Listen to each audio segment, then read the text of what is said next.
it has protected our infrastructure, and it has protected our government for more than a decade. It allows private companies and federal agencies to share real-time threat information before attacks spread, before systems are compromised, and before damage becomes irreversible. If this law expires, it'll be harder to protect businesses and critical infrastructure against cyber attacks. And cyber criminals and our adversaries will be emboldened to continue to try to breach our defenses. The original law was passed with a strong bipartisan support, and there is bipartisan support in both the House and the Senate to renew these protections for another 10 years. Even the Trump administration fully agrees, and the White House and the Department of Homeland Security support this 10-year extension. A broad coalition of industry leaders are asking for Congress to act quickly to pass a long-term extension, which provides businesses with the certainty they need to know these protections will be available to them for years to come. That's why Senator Rounds and I introduced a clean, bipartisan, 10-year extension in April with strong support from stakeholders who are absolutely counting on these protections. It's time to pass this bill today. Otherwise, we'll lose our networks, our businesses, and our economy. We're going to leave them exposed, vulnerable, and defenseless. We need to pass this legislation. I ask unanimous consent that the Committee on Homeland Security and Governmental Affairs be discharged from further consideration of S. 1377, and the Senate proceed to its immediate consideration, that the bill be considered read a third time and passed, and the motion to reconsider be considered made and laid upon the table with no intervening action or debate. Is there objection? Madam President. Senator from Kentucky. Reserving the right to object. There's nothing better in politics than fake outrage. I'm so outraged, my program's going to go away. Oh, but you could vote this afternoon at 5 o'clock to extend your program. So instead of all the hot air, why don't you come to the floor and tell us you are actually going to vote to keep the government open and your program will be extended. You've got a chance. So let's see how you vote this afternoon. I object. Objection is heard. Madam President. Senator from Michigan. I want to be clear. This is a voluntary program that businesses across the country have been able to count on for 10 years. And these same companies are urging us to extend the exact same protections for another 10 years. These cybersecurity protections keep our country safe. They have stopped cyber attacks that could have exposed America's private data or compromised businesses and our economy, or even taken over critical infrastructure like the electric grid or in our transportation system. Countless businesses in every industry across the country depend on these protections. Telling them they could be eliminated again in just 2 months with a short-term CR does not give them the certainty they need to work. This is why they want the 10-year extension. The federal government needs to help them prevent catastrophic attacks. We have broad bipartisan consensus, not for just a couple months, that doesn't help anybody, but broad bipartisan consensus, including support, again, from the Trump administration, who fully supports this, to extend these authorities for the next 10 years. That will ensure that every industry in America can continue to count on these protections to be available. If my colleague doesn't support clean authorization, well, he's chair of the committee, he should have initiated a bipartisan process. He should have perhaps convened hearings, like a chairman normally would if they actually care about an issue. The committee should have had a chance to hear from key industry stakeholders. The committee could have heard directly from officials from President Trump's White House and the President Trump's Department of Homeland Security. They would tell them, as they've told everyone, that they need to pass a 10-year extension. Not a couple months, 10-year extension. But that hasn't happened in our committee. And if my colleague is not interested in meaningful compromise or working across the aisle on legislation in his committee's jurisdiction that is absolutely essential, then I would ask that he at least stop standing in the way of the rest of the entire United States Senate and broad bipartisan support in the House and pass a clean 10-year extension of this proven law. I cannot predict the ways in which cyber criminals and adversaries will try to take advantage of a situation if we can't extend these authorities. At this moment, let's be very clear, there is only one person standing in the way. And I'm certainly willing to work with my colleague on his concerns about free speech, but he would not even let our committee have any kind of discussion about any legislation, including his own. It's time to let the Senate work its will and vote to extend these cybersecurity protections. It is absolutely essential for this nation's national security.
Madam President.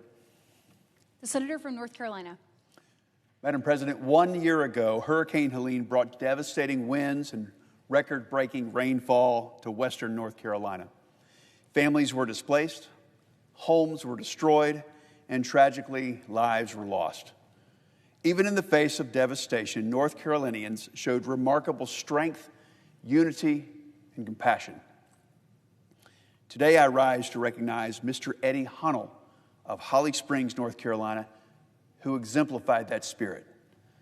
On Friday, September 27th, 2024, floodwaters surged through North Fork, New River in Grassy Creek, North Carolina. Mr. Hunnell had made a 3.5-hour trip to western North Carolina to celebrate his son's wedding, but what should have been a joyous occasion quickly turned into a crisis. As rising water carried trees, furniture, and other debris downstream, Mr. Hunnell spotted a 66-year-old Grassy Creek resident in distress, Miss Leslie Worth. She was wearing a life jacket. She was standing in the second-story bedroom window of her home that had been knocked from its foundation. Miss Worth bravely jumped out of the window to save her own life. She plunged into the dangerous conditions and was swept up by the current, and without a moment's hesitation, Mr. Hunnell made the brave decision to attempt to rescue her. He steered a canoe through the flood and then, undeterred by the raging current, leapt into the water and swam to reach her. Through determination and resolve, he swam to her to safer ground, undoubtedly saving her life. This was nothing short of an act of extraordinary bravery and selflessness. Once Miss Worth was reunited with her husband, Mr. Hunnell, he welcomed the couple to join his family that evening at his son's rehearsal dinner. He knew they were without a home, without a meal, and without any warmth. He even went further by setting up a fund to help them rebuild their lives, and he was the very first to contribute. In June, Mr. Hunnell was recognized for this extraordinary act of heroism as a recipient of the Carnegie Medal. This award honors civilians who risk death or serious physical injury to an extraordinary degree, saving or attempting to save the lives of others. And I could think of no one more deserving than him. Madam President, the motto of the great state of North Carolina is Esse quam videre, which means to be rather than to seem. I firmly believe Mr. Hunnell has lived out our state's motto to the fullest. His actions remind us that in times of crisis, ordinary individuals can perform extraordinary deeds. I'm grateful for his swift, life-saving intervention during Hurricane Helene to save an innocent life and I ask my colleagues to join me in honoring him for his exemplary service. May his courage continue to be an inspiration for us all. I yield the floor.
Mr. President. The senator from Alabama. Mr. President, passing a clean CR this week is important for two reasons. First, passing this CR, of course, will avert a harmful and unnecessary government shutdown. No reasonable member on either side, Democrat or Republican, wants a government shutdown. Now, those aren't my words. Those are actually Senator Schumer's words from just over a year ago. Mr. President, I rise today because once again, this Congress, my colleagues on the other side of the aisle, have decided to put politics ahead of the American people. You see, just a few weeks ago, we finally unpacked the logjam that they had created on President Trump's nominees. Now, they decided, instead of working for the American people and allowing this body to do its job, that they were going to engage in unprecedented obstruction, allowing for every single person that came to this floor insisting that they had a cloture vote, 134 out of 135 nominees, something that had historically never been done. At the rate we were going, up until Republicans finally took action to remove Democrat obstruction, President Trump, at the end of his term, would have had about 800 nominees confirmed out of the 1,200 that he actually gets to select during his administration. Now, I didn't say at the end of this year, I didn't say at the end of this Congress, that would have been just over 400. At the end of his term, he would have only had just over 2/3 of the people that he needed to make his administration work. That is what they wanted to do.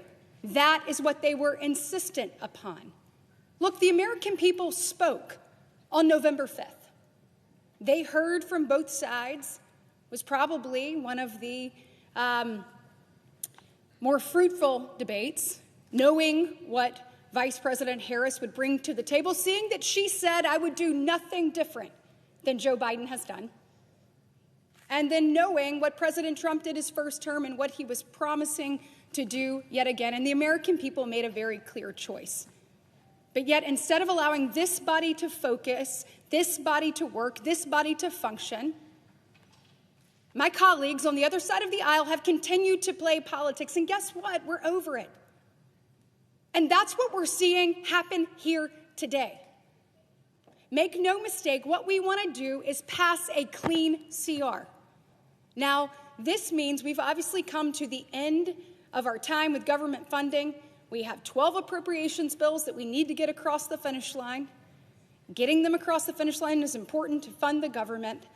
And look, we are on our path, a path greater than that was set by my colleagues when they were in charge just over a year ago, to actually make great strides towards that. And so what Republicans are asking that we do is that we continue these conversations, we continue the work that we're doing. You see, for the first time since 2018, we actually passed 3 appropriations bills out of this chamber before the August state work period. We have been working diligently with our counterparts on the House to get those ready for final passage. What we're asking them to do today is let us keep working. Let us keep doing our job for the American people, but they are consistently choosing politics over the very people they serve. This chamber is barreling towards a government shutdown, and make no mistake about it, there is no one to blame but the Democrats. You know, instead of saying, yeah, let's keep working, they decided to say, you know what? For 7 weeks of keeping working towards the goal of bringing these bills to the floor and actually passing them, getting them across the finish line, when we've engaged in record obstruction on other items, we're going to ask you for $1.5 trillion in new spending for 7 weeks. So they have essentially asked, now you heard that right, not a billion with a B, trillion with AT for 7 weeks of spending under a Biden budget as we extend that while we work to put ourselves under a Trump budget moving forward.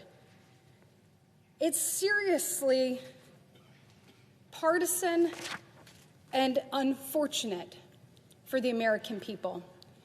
Their plan also asks for some other things that are deeply unserious: to allow illegal aliens to receive taxpayer-funded benefits. That's what they're asking in exchange. To send $500 million to media that functions more as propaganda than it does an actual news outlet. And they want to eliminate the $50 billion of investment that Republicans pledged and made to rural health care. And that's just the tip of the iceberg. Here's the reality. Voters rejected all of that on November 5th. The America Last spending of Democrats is something that the people of this country said we don't want any more of. President Trump and Republicans were elected to change that in historic fashion.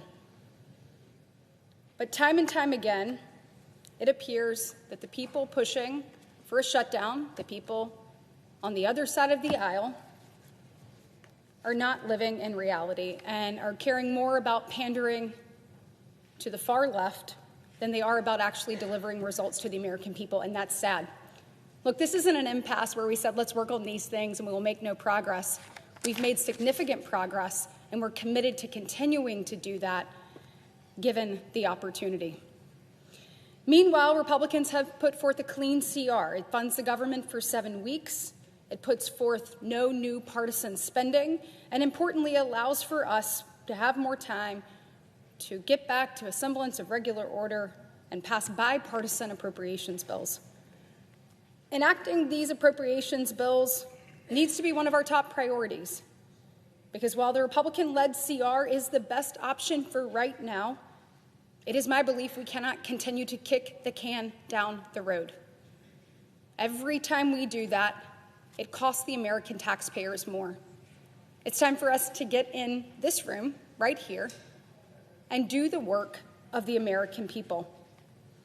A long-term continuing resolution would keep spending at Biden levels, and the American people neither voted for this nor could they afford it. We have an obligation to ensure the Senate gets back to doing its job. We must return to transparency, to accountability, and to regular order. Last several months, it was blocking President Trump's nominees. Now it's holding the government hostage with a wish list of demands. Republicans are here to work for the American people. And look, we're going to continue to do so. It is my hope that some of my colleagues on the other side of the aisle are committed to doing the same thing. Make no mistake, if the government shuts down, if federal workers go without a paycheck, if things go awry, that will be Democrats' burden to bear. It's not like there hasn't been progress. It's not like there's no plan. We've made progress on these bills. Our leader John Thune, has promised to continue to put these bills on the floor. It is past time that Democrats get serious and decide if they want to govern or if they just want to follow their leader. I hope that they choose actually doing the work of the American people and not making them pay the price for a Schumer shutdown. Mr. President, decisions need to be made in this very chamber tonight, and I hope that our colleagues on the other side make the right one. Let us to continue to work for the American people. Let us do the job that we've already started on and are committed to finishing. And let us get this Senate back functioning for the very people that we serve. Thank you.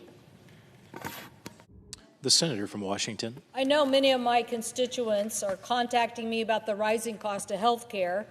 I know that many of my colleagues are saying that they are being contacted by the rising cost of health care.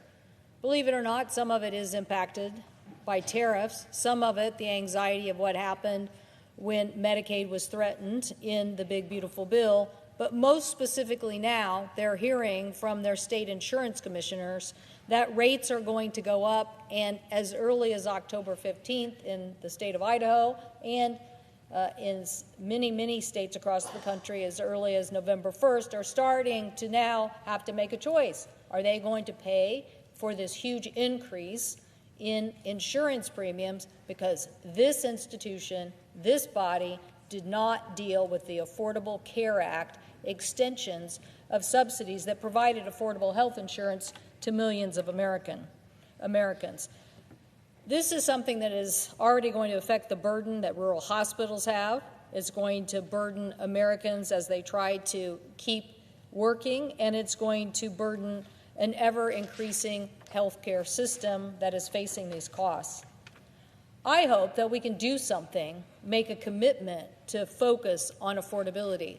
Why? The American people are seeing huge cost increase in groceries, in gasoline, in everyday products. Our manufacturers are seeing increases in cost. And so this is an issue that needs to be tackled today, not in a few weeks when you're locked into the higher rates. It's not something that can be done by the end of the year because you're going to be locked in to higher rates. This is something that Congress and the administration need to hash out now. Now, I'm an advocate of, I wish we would have hashed it out last summer. I basically started realizing in July that this was going to affect my state when our insurance commissioner came up with what they predicted would be a 20+% increase in rates. And we started speaking with small businesses across the state who said it was going to affect their ability to keep their employees because of the cost of health care. So what are we doing now?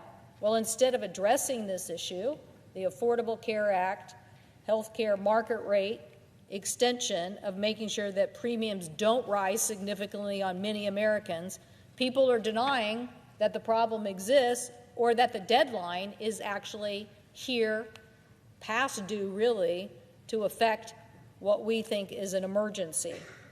Last week, my office released a report showing that dramatic increases in premiums for many states in the United States have already gotten approval, and just one chart that I will show you shows those increased rates, not just for the state of Washington, which we saw a 21% increase, but for many other states, Arizona, which they are proposing a 48% increase, Georgia, 39% increase, North Carolina, 29.36, and Texas, 39.28. Why are they going up so much? Well, insurers are saying in their states the primary reason, as I mentioned earlier, administration tariffs, cost of delivering the healthcare system, and the pending failure of Congress to extend the tax credits in the Affordable Care Act. As a result, as I said, many people will be paying these higher rates, but 5 million Americans across the country, including 80,000 Washingtonians, the estimates are, will just no longer be able to afford insurance. That's the estimate. 5 million Americans across the country, 80,000 in my state, will just be like, nope, can't afford insurance anymore, not going to buy it. Why is that so important? Well, because the Affordable Care Act drove down the rate of uninsured in America from about 15% to about 7%. That decrease in uncompensated care helped us reduce our overall health care costs, too, for people who are getting insurance in many different ways. When you have uncompensated care, the costs don't just evaporate and go into the sky. They're paid by the rest of us in the system. Failing to deal with this affects everybody's health care, not just those on the Affordable Care Act premium plan of extension of these credits. It affects everybody because you're increasing the cost of health care throughout the entire system. I don't want to roll the dice on this and find out what happens to many of my constituents. I don't want to find out what happens when people who don't have health insurance get sick anyway and go to the emergency room or have a devastating diagnosis just because we wouldn't act. When you think about this, the ranks of people who are in this uninsured market, don't stop getting sick. They do still have costs, and that uncompensated care is what drove up the cost of our healthcare system overall. So now, as we face inflation, it's the last thing we should be doing is to drive up the cost of anything just because we have failed to act. The last thing we need to do is discover that on November 1st, that those premiums, which will go into place as people purchase those plans, is something that we can't reverse for the future because the market is a marketplace. It's a marketplace of insurance. If we want to affect this, we should affect it now. In August, I asked the chairman and ranking member of the Finance Committee to hold a hearing on how to lower these costs for Americans and find ways to keep people insured and healthy. Unfortunately, the Senate Finance Committee did not even meet in September and did not schedule any hearings to actually even discuss this particular problem. I would have hoped that there would have been an illumination with our report as everybody realized these rates are going to get locked in. People are going to make purchases decisions in November and December. And then, as I said, lots of people will just say, I can't afford these rates, they're insane. And now I'm going to just drop out of the marketplace. But yeah, I'm still going to get sick, and I'm still going to cost the hospital and the part of the state that may not even be able to afford it. I'm still going to have uncompensated care costs. All of this could have been discussed. And that is why, when we put out the report, we expressed the urgency by sending the same letter, not a big political letter, but a letter to the ranking member and chairman of the Finance Committee, but also to the leadership of the Senate, the House, and the President, saying, you need to wake up to this problem. This problem is real. It will affect our economy. It will affect millions of people, and it'll affect the rest of us by driving up the cost of health insurance. So I heard Speaker Johnson on the television this morning saying that extending the ACA credits is a December issue. Well, it's not really a December issue if people start in October and November making decisions and locking themselves in to higher rates or deciding that they're not going to even buy insurance because it's too expensive. He said reforms are needed to the program. Great, we could have had that discussion in August or September, and we certainly could have it today, but I see no convening. The House isn't even here. I see no convening of people saying, let's get serious about these extensions and the high cost of health insurance. Families are relying on the exchange, and these decisions need to be made during this open enrollment period. I know people are thinking, oh, this is such a geeky issue. Trust me. I know that many Americans are frustrated over enrollment periods for health insurance, period, okay? They're always challenged by the fact that an employer or this healthcare system, yes, we need to keep working to improve the healthcare system. But right now, we don't want to lose millions of people from the healthcare system just because we don't want to talk about it and somebody wants to talk about it later. To enroll by December 15th, you need to know what the premium costs are. To get coverage starting on January 1st, you need to enroll by December 15th. So that means you have to know what this situation is all about now. When these insurance commissioners across the country, go back to those rates, started publishing those rates, that's when everybody should have woken up and said, what the heck are we talking about? 30, 40, almost 40%, oh, in Arizona, 40%. What are we talking about? Insurance commissioners are proposing, oh, by the way, maybe in a few red states, they knew it was so bad, they didn't even want to put the information out there. Our report published a lot of this, and people weren't even thinking about it. They weren't even thinking about or letting people put out the information about how high the rates were going to be. So why would you do that? Why not address the underlying issue and say, what are we doing about the high cost of health care?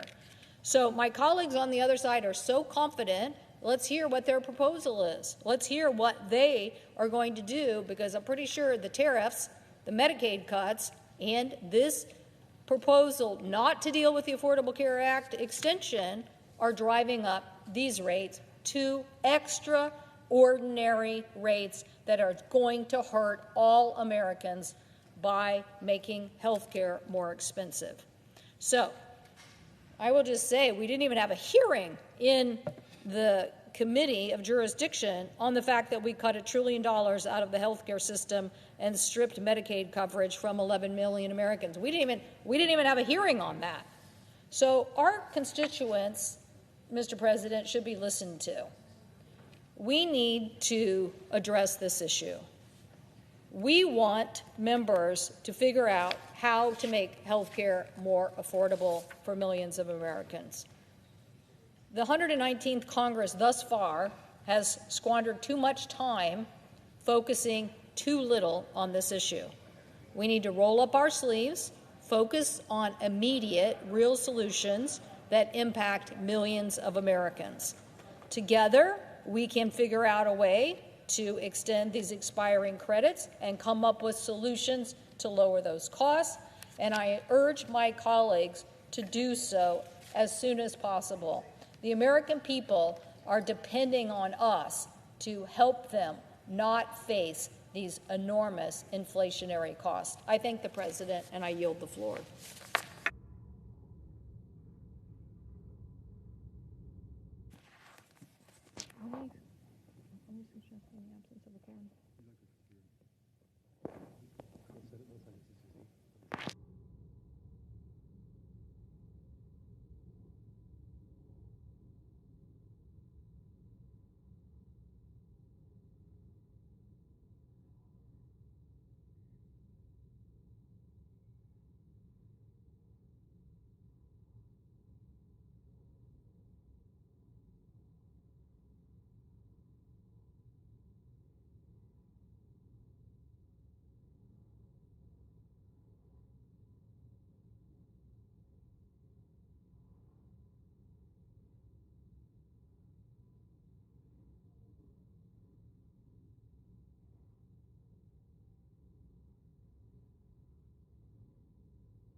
The minority whip. Are we on a quorum call? We are not. Thank you, Mr. President. Mr. President, we're just hours away from a deadline to fund the federal government. This task of funding our government is one of the most important responsibilities vested in Congress. This is not my first rodeo. I've been through shutdowns before. The last one, and one of the longest, was in President Trump's first term. So here in his second term comes another government shutdown, just 9 months into his presidency. Accomplishing this funding of our government requires bipartisan compromise. Do the math. To pass anything of substance in the United States Senate, you need 60 votes. There are 53 Republicans and 47 Democrats. You need at least 7 Democratic votes to join all the Republicans if you want to have a bipartisan roll call that passes. So that would suggest to any president and any member of the majority party that it's a good idea to sit down with the senators from the other side of the aisle before you reach the shutdown phase of this conversation. If we fail to fund this government, farmers won't receive their payments and loans they need to stay afloat, facing President Trump's tariffs. Medical breakthroughs and research will be put on hold. American service members and thousands of federal employees across the country will be forced to work without pay. But unfortunately, we've seen little interest on the other side to sit down and talk about it and to reach a compromise. The Republicans control the White House, they control the Senate, they control the House of Representatives, and they've decided the best approach is don't negotiate with the Democrats. Give them a take it or leave it, and let's see what happens. Despite knowing since March that government funding was going to run out tonight, President Donald Trump waited until yesterday to meet with Senate Minority Leader Chuck Schumer and House Minority Leader Hakeem Jeffries. What was he waiting for? He understands the president bears major responsibility if a shutdown takes place. Think about it. He waited until a day before the government funding deadline to finally sit down and talk to both political parties. The Republican Majority Leader Thune said he's committed to passing appropriation bills through regular order. I agree. I'm on the Appropriations Committee. I think we're doing a pretty good job and we can do better. We also want to pass government spending bills, but we refuse to rubber stamp President Trump's harmful cuts and reckless actions. Yet, instead of being here to do the work of funding our government, Republicans in the House are gone. They left Washington last week and don't plan to return till next week. That doesn't help at all. The House must stop playing political games and come to work so we can actually avoid this shutdown. Republicans must take responsibility for the government they control. Government they control. White House Republicans are on vacation. Their refusal to prevent a shutdown will ruin millions of American travel plans. During a shutdown, air traffic controllers and TSA employees work without pay. That's not reassuring. This means delays and longer wait times for travelers at airports across the country. Just like the last time that President Donald Trump shut down the government in 2018 for 35 long days, it took pressure from the air traffic controllers to finally end that Trump shutdown. And our aviation system will continue to bear the effects because the shutdown would pause hiring and training programs for air traffic controllers at a time when we should be improving safety. Does it make you feel more confident to take a flight and realize that that air traffic controller, if they're at work, is working without pay? Or that the testing and training of the air traffic controllers has been delayed because of a shutdown? So the next time you're sitting in an airport and you see your flight delayed, you can thank those who didn't want to sit down and talk before the shutdown faces. Unfortunately, the Trump administration is preparing to weaponize the shutdown and continue their attacks on the federal workforce. Without any rhyme or reason, they have been chopping off thousands and thousands of federal employees. Sometimes the employees are doing essential work and they beg them to come back to work. Some do, some don't. Last week, the director of the OMB, Russell Vought, sent out a memo stating that any government employee who seeks funding for their role labs because of a shutdown would be fired if their work does not align with the president's objectives. They're promising a big shutdown of the federal workforce. These firings jeopardize progress at federal agencies already indiscriminately gutted by the Trump administration. The Trump administration has begged fired employees to return to work at agencies like the National Weather Service and Department of Energy. Even Republican senators, some agree government employees are not pawns to be played during the debate on government funding. These employees and their families deserve a better boss. But the Trump administration apparently doesn't care. They're content to cause continual chaos across the government to score cheap points. The American people know who's making the government work and who's trying to destroy it. For months, Democrats have been ready and willing to work with Republicans to avoid the awful effects of a shutdown.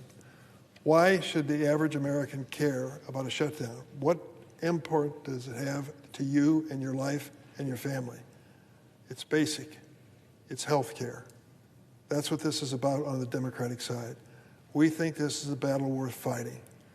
We face the prospect of some 24 million Americans either losing their health insurance in the next several weeks or seeing dramatic increases in their premium payment. Some will have to get a different insurance policy with higher deductibles. Some won't be able to afford health insurance at all. And take a look at what the cutback in Medicaid is going to do to hospitals across our country. Illinois is a great state, very diverse. Beautiful big city of Chicago and a lot of smaller rural area towns as well. These rural areas count on hospitals like no other place in our state. They are literally the lifeline. And if these hospitals start to close, it not only presents a hardship when it comes to medical care, it hurts the economy of the region. Imagine trying to keep or attract a company to bring their business to your town when you just lost your hospital. This cutback in the big, beautiful budget bill of the Trump administration of paying into Medicaid is exactly the wrong thing to do for my home state of Illinois and for most other states. We want to make sure that that doesn't happen. We want to stop this cutback in health care quality and availability across this country. That's what we're holding out for. It isn't some big, beautiful border wall.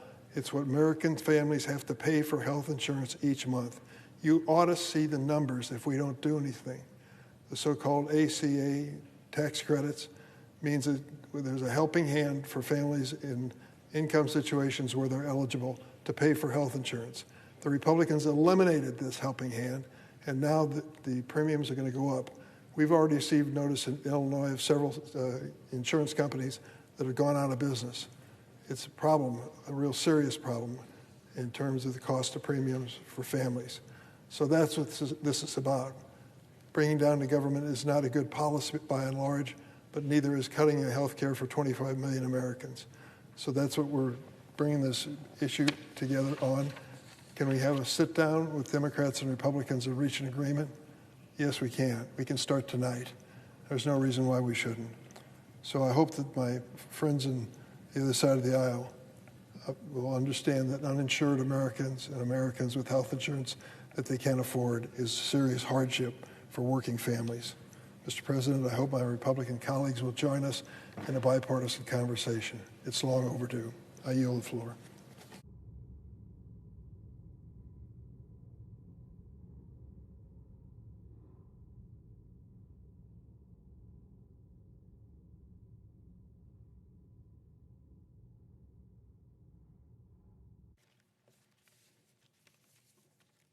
Mr. President. Senator from Virginia. Mr. President, I rise to discuss a vote that the Senate will take later this week on a block of executive nominations.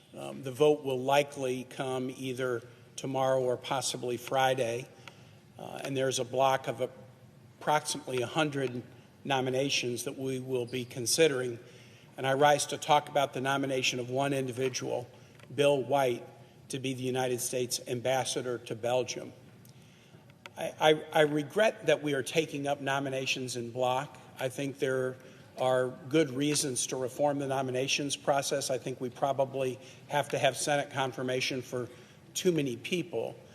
But I didn't believe a few weeks ago in the Senate action that allowed people to be lumped together, because my view was that causes individuals who are in the block not to get the appropriate scrutiny that they should get.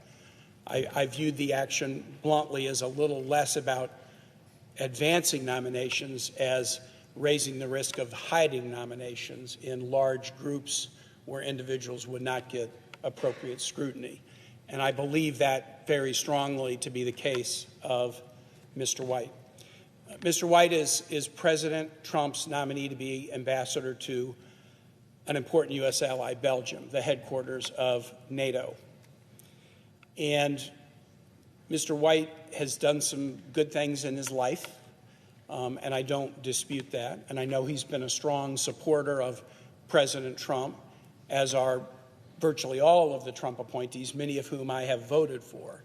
I haven't done this calculation, but I probably have a track record of, on the Democratic side, of voting for as high a percentage of President Trump's nominees, both in term one and term two, as just about anyone, because I do believe, as a former governor, that your election does carry with it a mandate to be able to assemble a team of like-minded people. And even if I might disagree with you, President Trump was elected and should have the ability to assemble a team of like-minded people. But I do carefully scrutinize the character, judgment, and qualifications of the individuals who are put before us for important positions. And this nomination of this individual for this country at this time I view as so uniquely bad that I wanted to take the time to come to the floor and talk about why. And what I'm going to talk about is Mr. White's judgment, as evidenced by his social media postings. And I have a whole lot of examples I could use, but I'm going to just narrow it down to ones that I think are a true window into this individual's judgment and character, and demonstrates that he's not suitable to represent the United States in a critical ambassadorial position. On May 16, 2023, he tweeted out about one of our colleagues, Senator Graham of South Carolina. Graham is a snake. He's tweeted out many bad things about Democratic colleagues that I'm not going to post before you, but someone who says about Lindsey Graham that he is a snake is not demonstrating the judgment that you need to be an ambassador representing the United States in Belgium. Mr. White fell down the rabbit hole of election conspiracy in 2020 and has repeatedly tweeted and posted his belief that the 2020 election was not accurately called and that Donald Trump actually won rather than President Biden. Now, I think any intelligent person recognizes that as a conspiracy theory that most fourth graders wouldn't be gullible enough to fall for. But Mr. White has tweeted it over and over and over again, and he's gone beyond just asserting that Donald Trump won the election in 2020. He's actually gone much, much farther than that.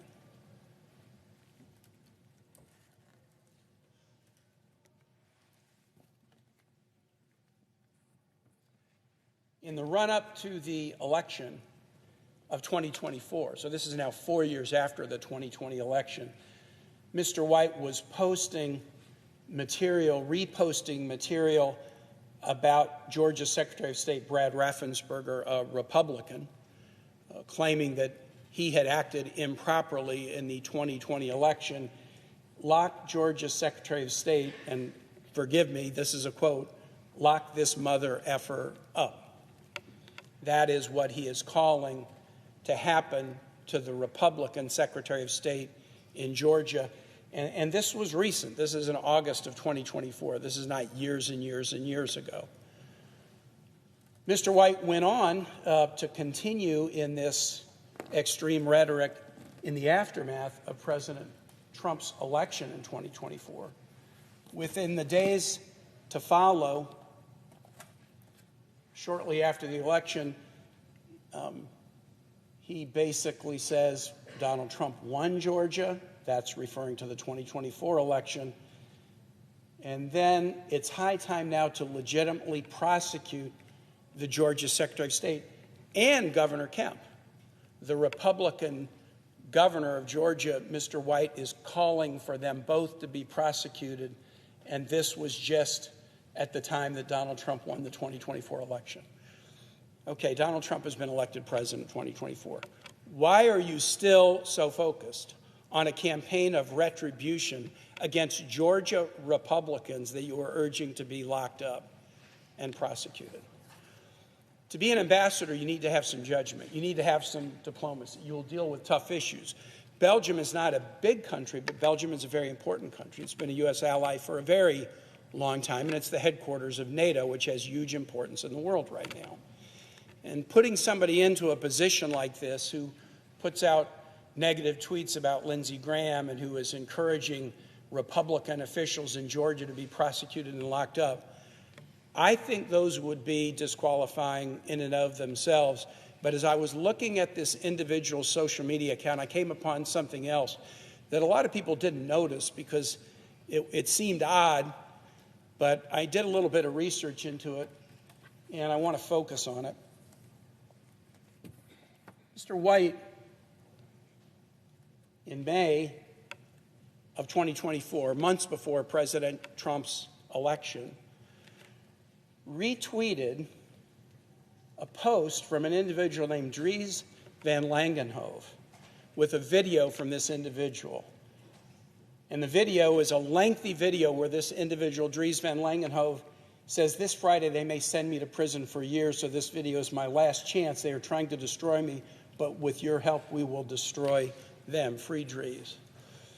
Among the other tweets calling a colleague a snake and calling for people to be locked up, this one seemed odd. Who's Dries Van Langenhove? Who's Dries Van Langenhove? Dries Van Langenhove is a convicted, Holocaust-denying, pro-violence anti-Semite in Belgium. And the tweet that Mr. White posted was his video the night before he was sentenced to a year in prison for inciting violence and denying the Holocaust.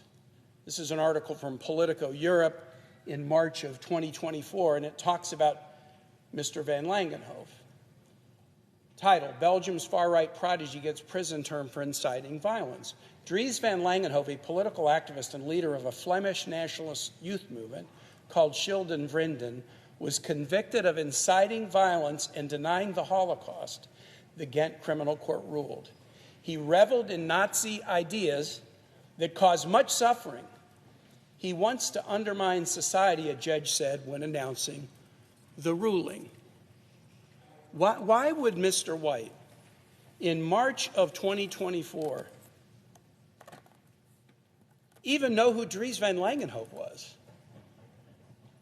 When I saw this, as I was researching this prior to the hearing in the Senate Foreign Relations Committee, I had no idea who Dries Van Langenhove was, and I wondered, why is Mr. White platforming this individual I know nothing about? And then as I read it, I find that he is a notorious violence-promoting, Holocaust-denying, anti-Semite criminal convict in Belgium. This is a big deal. The ADL says that of any nation in Europe, Belgium has seen the most spike in anti-Semitic behavior since October 7. Some of you might remember the attack, the Charlie Hebdo attack in Paris a couple years ago, pre-October 7. There was a similar attack on the same day in Belgium, an anti-Semitic attack.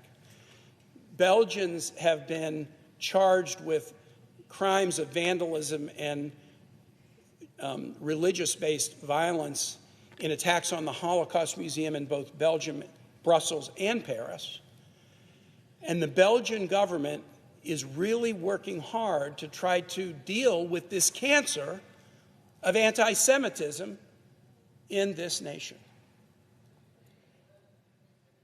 As far as I know, Mr. Langenhove is the only individual who has been successfully prosecuted in Belgium for Holocaust denying and inciting violence and reveling in pro-Nazi ideas. And the material that Bill White posted was Mr. Van Langenhove seeking support and donations to help him avoid accountability for his words and actions. Mr. White's work in the past might qualify him to serve in some capacities. I'm not saying there isn't a position, one that doesn't require diplomacy, where his skills might be necessary.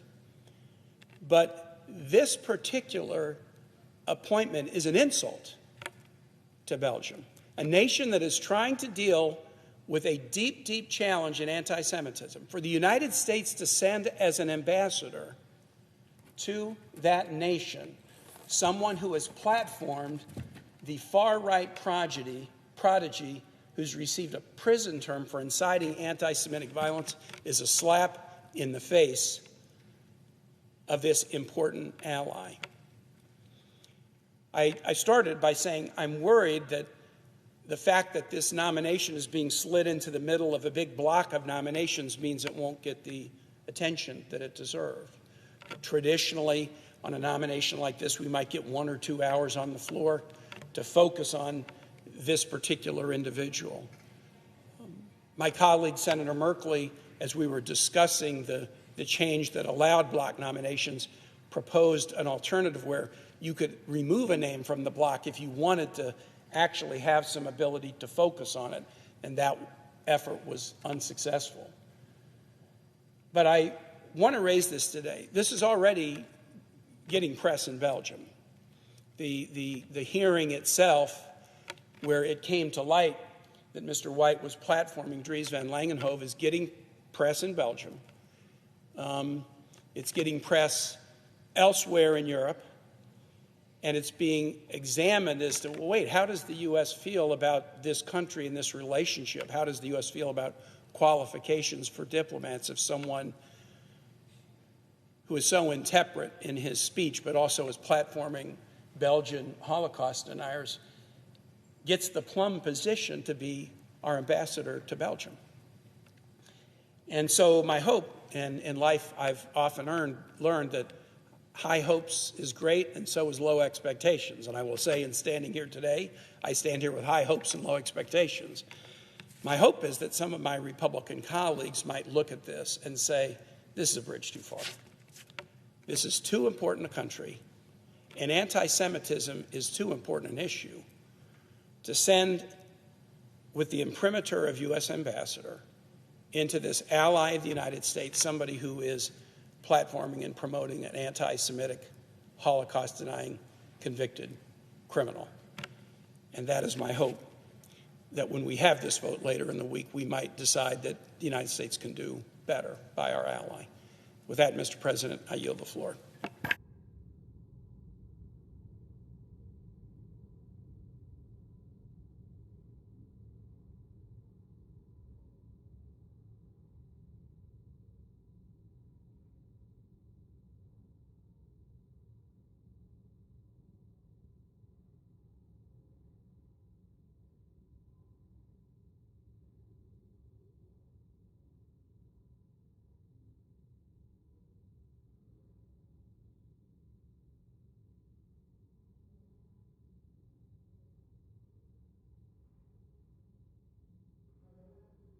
Senator from Virginia. The absence of quorum. The clerk will call the roll. Ms. Alsor-Brooks.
Mr. President, The senator from Louisiana. are we in a quorum?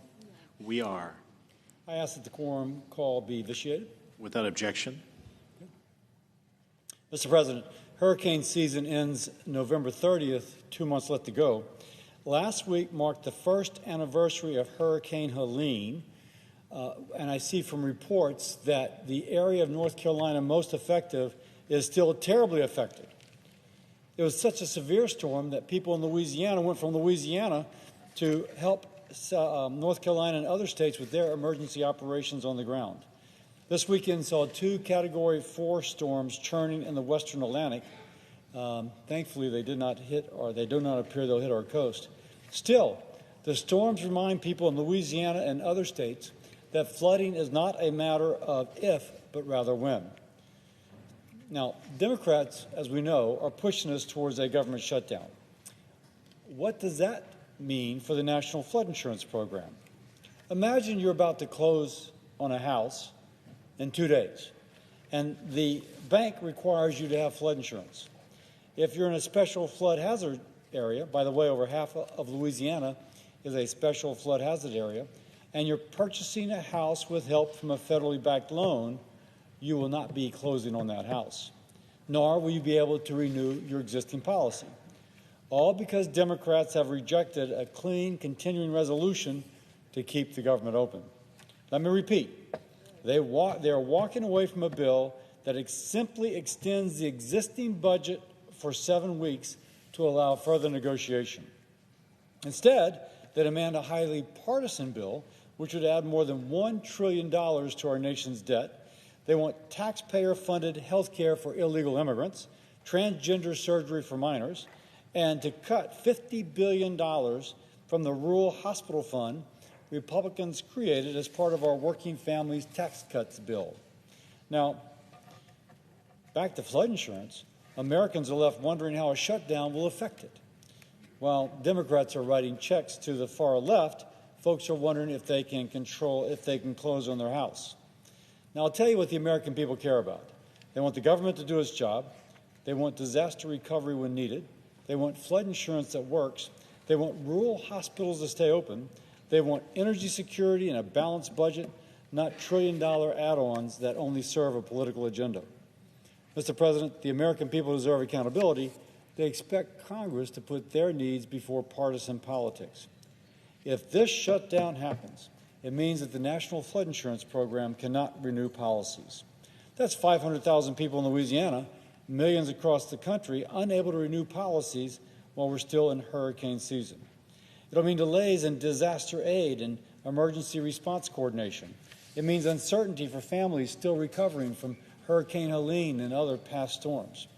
Now, this is personal for folks in my state. If Democrats would stop trying to please the fringe of their party and start focusing on the real immediate needs of the American people, like keeping the government open, maintaining flood insurance, protecting access to rural health care, we can solve this today. So I ask my fellow senators who are Democrats, who are you working for? Are you working for the American families watching the weather, hoping the next storm doesn't wipe out everything they built? Are you working for veterans waiting on care, the seniors relying on Social Security checks, or the communities who count on rural hospitals in a crisis? Or are you working for political activists and special interest groups that have nothing to do with the lives of the people you were elected to serve? Mr. President, the path forward is simple. Pass a clean bill to keep the government open. Now, Mr. President, I ask unanimous consent that the next portion be entered separately into the record. Without objection. Mr. President, middle-class Americans are taking it on the chin. You ask anybody buying groceries, and you start talking about high grocery prices, their heads just start to nod. American farmers can't hire workers to pick their crop. Farm products are being tariffed. Beef and coffee prices are through the roof. For the first time ever seen since it's been tracked, ground beef is over $6 a pound, and it keeps rising. To put that in perspective, it was under $4 when President Trump left office in 2021. And people can't afford to live if you combine the cost of the things they absolutely need, their health care, their flood insurance, property and casualty or homeowners insurance, car insurance, mortgages, car payments. After that, they're sitting around an empty kitchen table worried as to whether there is enough left in their pocketbook to buy the groceries to feed their family. Now, with 67% of Americans saying they're living paycheck to paycheck, you can imagine how many empty kitchen tables there are.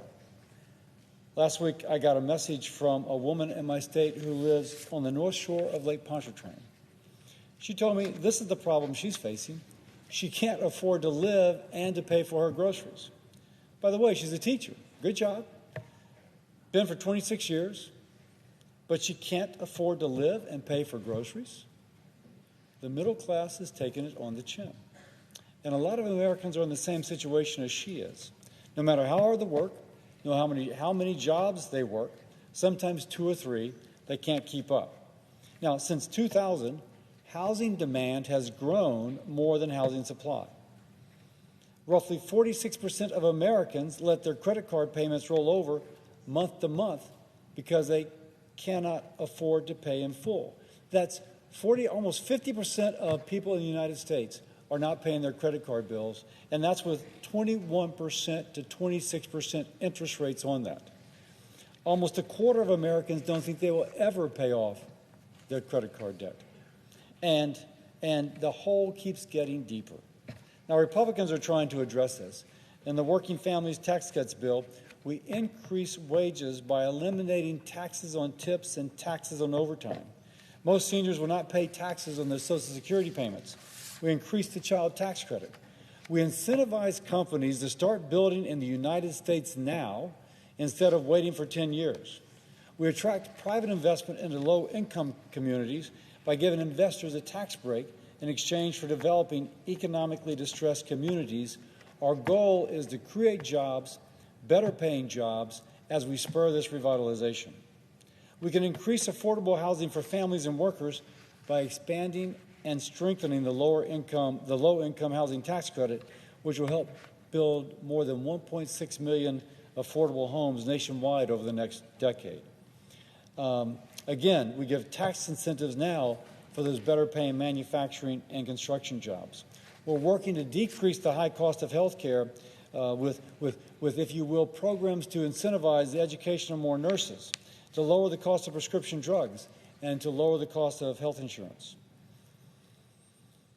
We have proposed ways to lower the cost of the National Flood Insurance Program, which in my state is one thing that just saps from people's pocketbook. Now, the government shutdown will not help. It creates unnecessary worry, puts a strain on working families, veterans, and folks living on a fixed income. The American middle class has taken it on the chin. Republicans are working to give the American people hope instead of one more body blow. And with that, I yield.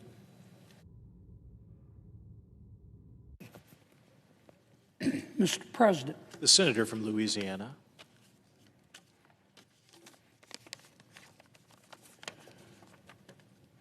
Well, Mr. President, it looks like we're going to have a shutdown.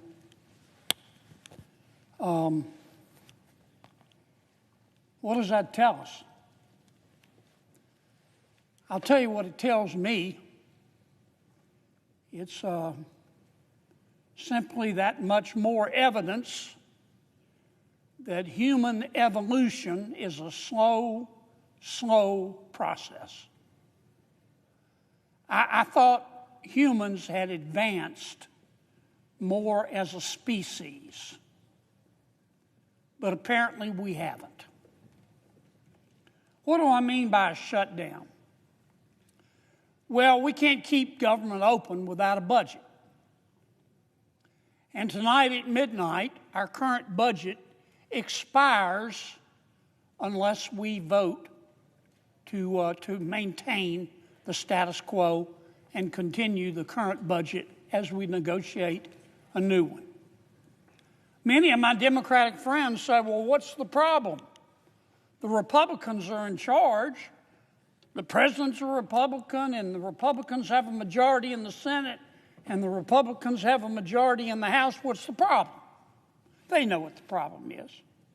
We can't pass a budget. We can't keep government open just with Republican votes here in the Senate. We only have 53 Republicans. We need 7 Democrats to join with us. So for my Democratic colleagues to say, well, the Republicans are in charge and they don't need us, they know that's not accurate. And that's what's going on. Now, we've had a few shutdowns before, and every shutdown is different, but most shutdowns are a combination of both policy and politics in varying degrees. This shutdown, in terms of policy, makes absolutely no sense. None. What we have proposed to our Democratic colleagues and the minority leader, Senator Schumer, is to make no changes to the current budget. We just want to continue the current budget and keep government open until just before Thanksgiving to give us more time to negotiate a permanent budget. We did that many times when President Biden was president and when the Democrats had the majority. In fact, we did it 13 times. Not only have Republicans done it, but Democrats have routinely done it. But this time, the Democrats have said, no. We want more. And you may be thinking, okay, that's reasonable. What do you want? Well, it's not reasonable. In effect, what the Democrats are saying to us is that we're going to close government unless you Republicans agree to make it bigger. We don't want the status quo. We want you to commit to spending $1.5 trillion more than you're spending now. And we, the Democrats are saying, are going to tell you how to spend it. First, they want us to repeal all of the Medicaid reforms that we did in the reconciliation bill. Some call it the One Big Beautiful Bill. The One Big Beautiful Bill would not reduce Medicaid. In fact, it would go up about 2% every year as a result of our bill. But it would say to people who are on Medicaid, who aren't eligible for Medicaid, that you're not going to get Medicaid anymore.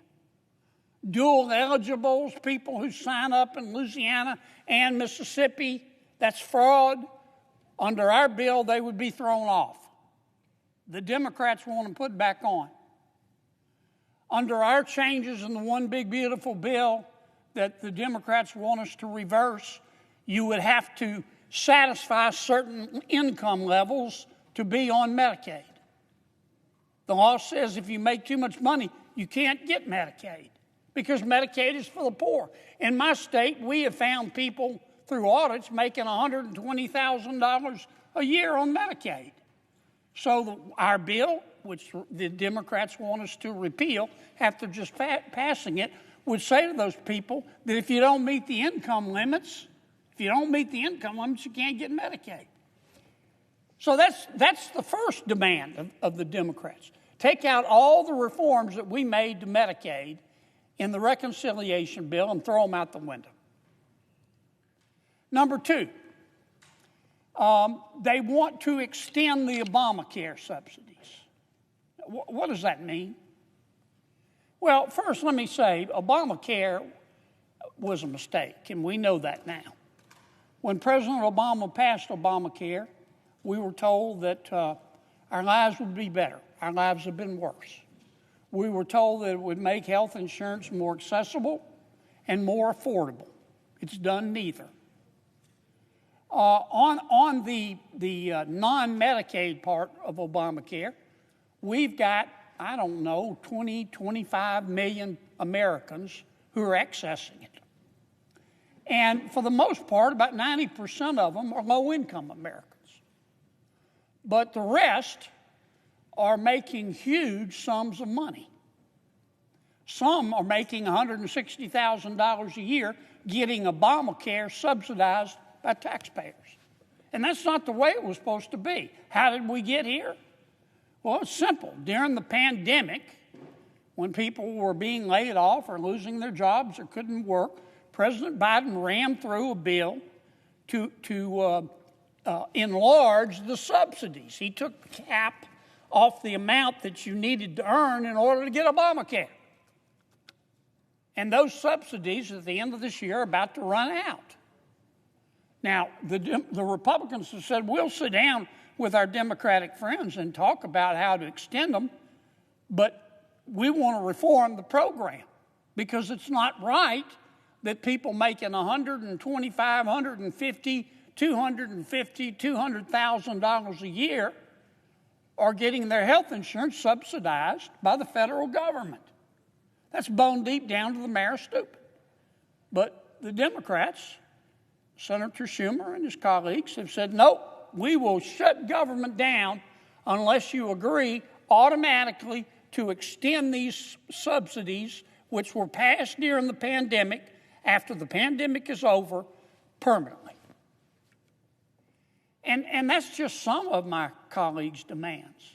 I mean, you need an Excel spreadsheet to be able to follow their demands. Their demands to keep government open, you stack them here, you could stand on them and paint the ceiling. And that's not much of an exaggeration. And when Senator Schumer announced these demands, that's when I knew. I knew it in a nanosecond. We're going to have a shutdown. Because my colleagues, my Democratic colleagues, are very smart people. And Senator Schumer is a smart person. And he knew when he announced these demands that I could tell he wasn't serious. He knew they were unserious.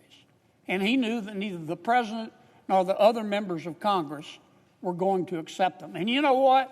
Many Democrats know they're unreasonable as well.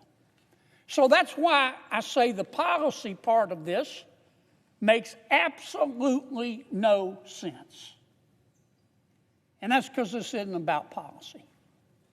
This shutdown is about politics. Now, parties change.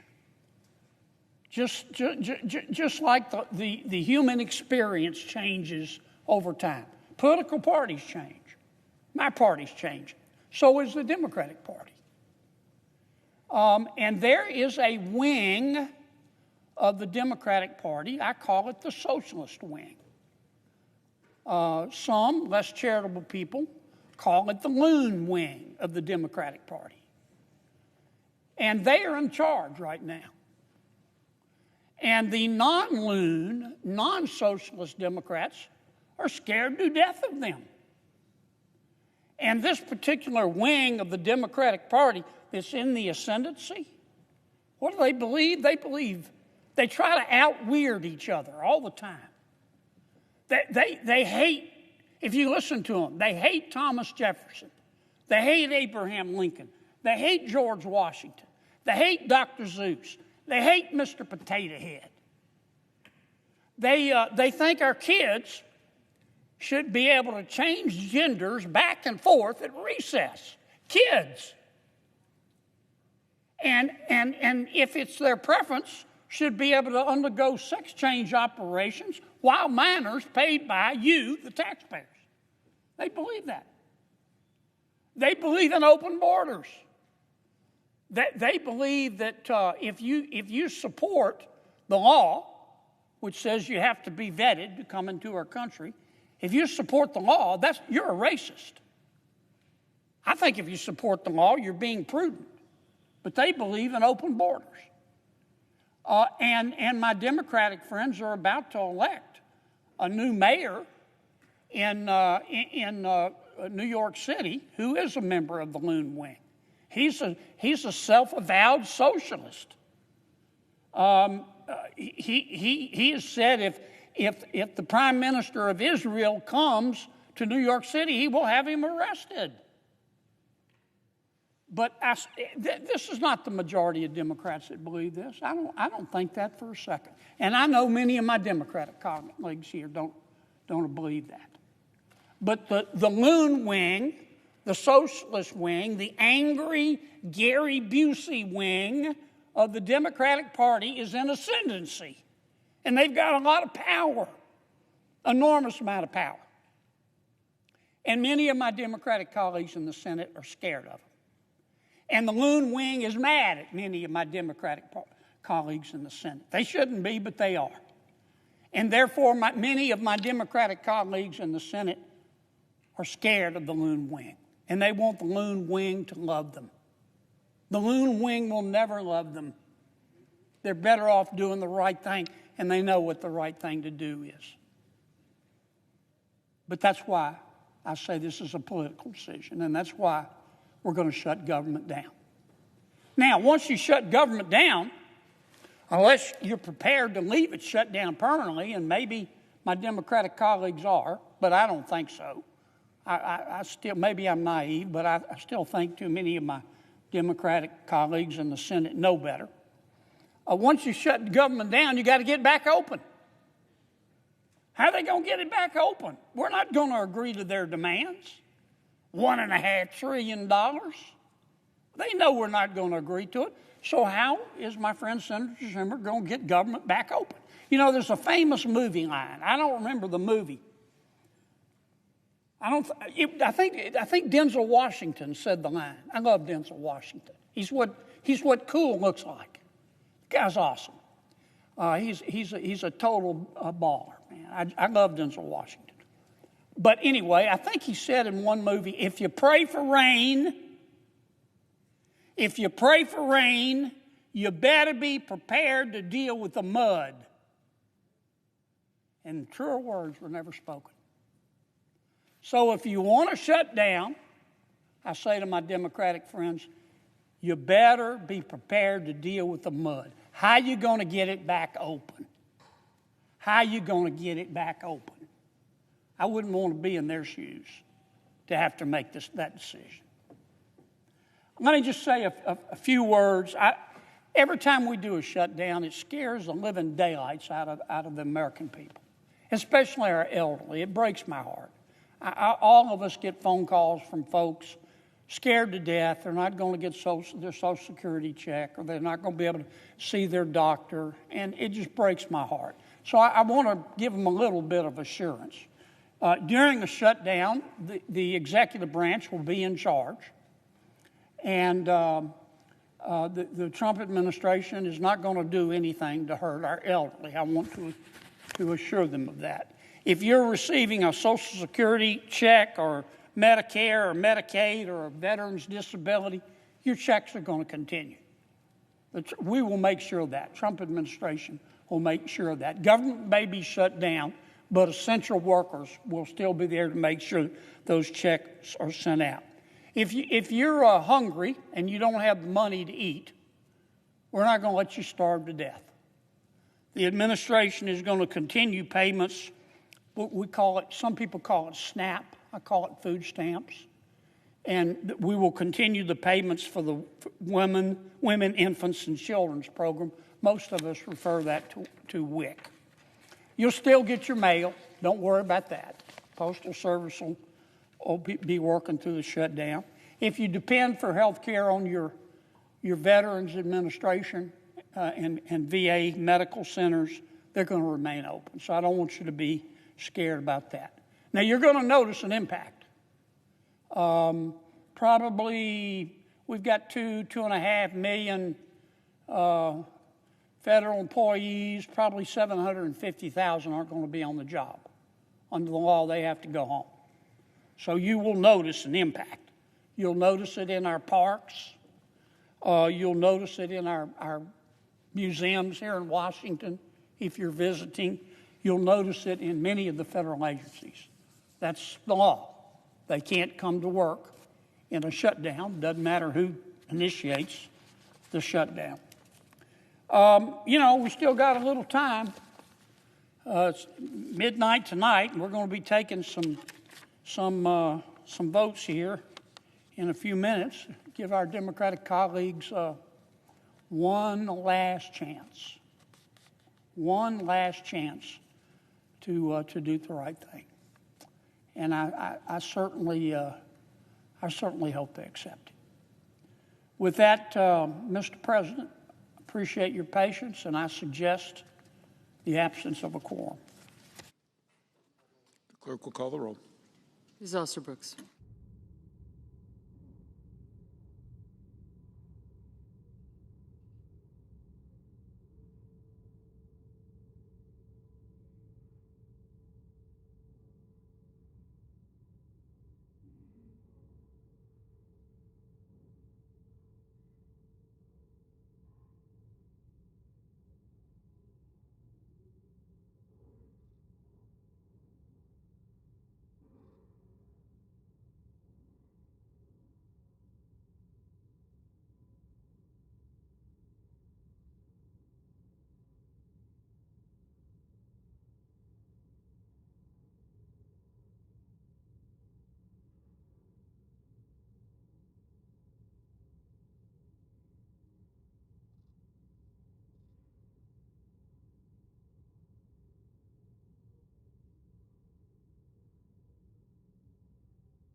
President. Senator from Washington. Thank you, Mr. President. I ask unanimous consent the quorum call be lifted. Without objection. Mr. President, Democrats do not want a shutdown. Democrats also do not want millions of American families to go bankrupt next year because their health care premiums more than double. And Democrats do not want people to get kicked off their health care, get sick, or even die. Democrats want to stop our rural hospitals from closing and laying off more staff. We have been clear about this for weeks and weeks and weeks. All along, Democrats have made clear we are ready to hammer out a solution to prevent a shutdown and save people's health care. But I'm afraid that at every step of the way, Republican leadership has made clear they would rather shut down the government than make sure people can afford health care. Apparently, working with Democrats to save American families money and keep the government open is too much for Republican leadership, because their plan so far has been to let health care premiums double next year and insist that Democrats swallow a bill that does nothing on health care. President Trump and Republicans in Congress would rather shut down the government than have serious negotiations to lower costs, save health care, and prevent a shutdown. Unfortunately, Republicans decided on the shutdown track weeks ago and have done nothing to steer away from that cliff. This is not hard to understand. Republican leadership has not been subtle. If Republicans were serious about avoiding a shutdown, they would not have skipped town last week. And Speaker Johnson wouldn't be refusing to return lawmakers until after the funding deadline. If Republicans were serious about avoiding a shutdown, they wouldn't be holding a vote on a bill that already failed, and that, I should say, actually got fewer votes than Democrats' bill, since 8 Republican senators didn't even bother to show up to take that vote. If Republican leadership was serious about avoiding a shutdown, they wouldn't be refusing to hold the vote until the last minute. If Republican leadership was serious about avoiding a shutdown, Trump wouldn't say, "Don't bother dealing with Democrats." He wouldn't shrug his shoulders and say, quote, "If it has to shut down, it'll shut down." If Republican leadership was serious about avoiding a shutdown, they would not have waited until the last possible moment to hold a meeting that could have happened weeks ago, and they would have listened and negotiated at that meeting instead of just saying my way or the highway. And ask yourself this: if Donald Trump and Republican leadership were serious about preventing a shutdown, would Trump be tweeting out completely unserious AI videos riddled with lies, debunked conspiracies, and mariachi music? Would they be toying with the lives of public servants and threatening to fire more of them when they know the vital role that they all play in providing services to the American people? Come on. The president is thrilled to be shutting things down and sowing division, not working to solve the problem. He's showing every day how unserious he is in this moment. Or let's look at this another way. What would the Trump administration and Republicans be doing if they wanted a shutdown? Well, if President Trump and Republicans wanted a shutdown, they might be planning how to cause as much damage as possible, planning how they would hurt women and children who need vital nutrition assistance. The administration might be planning to use a shutdown as a pretext to conduct more of the same mass firings we have seen for months and inflict more pain. Republicans might be openly talking about how Trump, quote, welcomes the shutdown and how they will use it to advance their extreme agenda, exactly like Russ Vought and his team at OMB are doing and have been doing. If President Trump wanted a shutdown, he might be scheduling meetings with Democratic leaders only to cancel them and finally reschedule them at the latest possible moment, exactly as he just did. If Republican leadership wanted a shutdown, they might mischaracterize what Democrats' position is, because they know that refusing to lower costs and protect people's health care, which is what they've been doing, is not popular. And of course, mischaracterizing Democratic positions is exactly what Republican leadership have been doing. Mr. President, I swear, the only way President Trump knows how to compose a sentence is noun, verb, illegal immigrant. And hey, why not throw in transgender for good measure? That is how he aims to sow division and hatred. Are they serious? American citizens across the country are starting to get letters now warning that their premiums are set to double. Hospitals are already closing, laying off staff, and not for no reason in particular. This healthcare crisis is happening explicitly because of Republican policy decisions.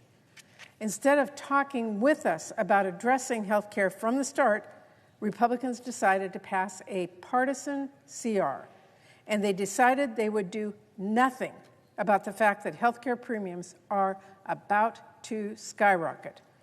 They decided they preferred a shutdown because they don't want to act in time to prevent families from paying dearly with exploding healthcare costs. Good luck explaining that to the American people. Good luck arguing, sorry Republicans left town until the 11th hour and shut down the government, but you see, we wanted to make sure you couldn't afford health care. Good luck saying that to your constituents. Good luck saying, you don't understand. Those radical Democrats demanded we stop your premium from more than doubling next year. Just not going to fly. The American people are a whole lot smarter than that. And despite all this, Republican leadership is pretending they want to talk about health care later. The reality Republicans won't talk about is that higher premiums are being announced right now. Let's be clear about that because it underscores why addressing health care is so urgent. The reason we need to start this conversation right now is because people will receive letters in the mail with their new rates next month. In Idaho, open enrollment will begin October 15th. And we already know those rates are going to be much higher if Republicans insist on inaction. We already know millions of people are going to start losing their insurance. They'll be priced out if we don't get this dealt with soon. It is worth noting that according to the Kaiser Family Foundation, a quarter of our farmers and ranchers are enrolled through the healthcare marketplace.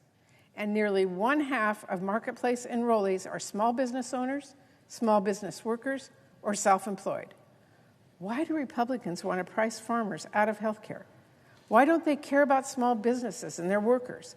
I heard about one family in my home state of Washington who learned that if Republicans get their way on this, their health care premium could jump from $278 a month to as much as $1,800 a month.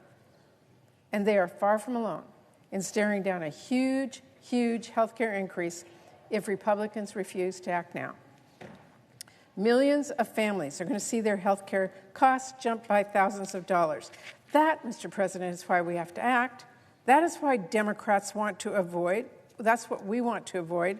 And we know we have to do this now. But still, Republican leadership has refused to start that conversation. Meanwhile, Democrats are at the table. We have ideas ready to go. Democrats put forward our proposal for funding the government, not as Republicans are pretending as a take-it-or-leave-it demand, but a proposal, one with several key issues we want to discuss with Republicans. We want to talk about how we stop Republicans' Medicaid cuts before our families get kicked off their health care and before Republicans' cuts shutter many of our rural hospitals. We want to talk about how we can stop Russ Vought from stealing money for cancer research. And we want to talk about how we save the health care tax credits that tens of millions depend on before those higher premiums kick in and get locked in, before families decide they just can't afford this coverage, in short, before it's too late. Because if Republicans insist on sitting on their hands, if they decide to wait until the last minute to finally work with us to save these credits, 1.5 million Americans will lose their health care. Again, that is if we do pass an extension at the last minute. If Republicans never get serious about this at all, it is going to be even worse. But even delay has a real cost here, one that is paid for by our families. So it's time for Republicans to get serious. Despite what Republicans are pretending, Democrats are not asking for the moon here. We are literally just insisting that Congress take action to address the looming health care crisis that they themselves caused. It is shocking that Republican leaders are digging in so deep against this now. If nothing changes, that is a pretty ominous sign. I hope, despite the completely partisan path Republicans are on right now, they will come to their senses and come to the table. Because I don't just want us to keep the government open with a deal brokered by both sides. I want to stop the enormous price increase that's about to hit our families. And I want us to ultimately get those full funding year bills that help people. I want those to get signed into law. So, Mr. President, here we are. And I have to say right now, what we see is Russ Vought trying to hold government workers hostage. Right now, we have House Republicans refusing to even come back here to DDC to do their jobs until next week. Right now, we have Senate Republicans replaying a failed vote. Look, if Republicans want to avoid a shutdown, like Democrats want to avoid a shutdown, then stop spending so much time saying you will sit down with us on health care later. Spend that time working with us right now. But if Republicans insist on writing a bill without any Democrats, they better pass it without Democrats too, because I'm a no. Democrats will continue to work to keep government open and to save your health care. I'm ready to keep the government open, as I said many times over the last several weeks, and I'm ready and I'm willing to stay at the table for as long as it takes. The question here remains, will Republican leadership get serious and negotiate? Thank you, Mr. President. I yield the floor.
Mr. President. Democrat leader.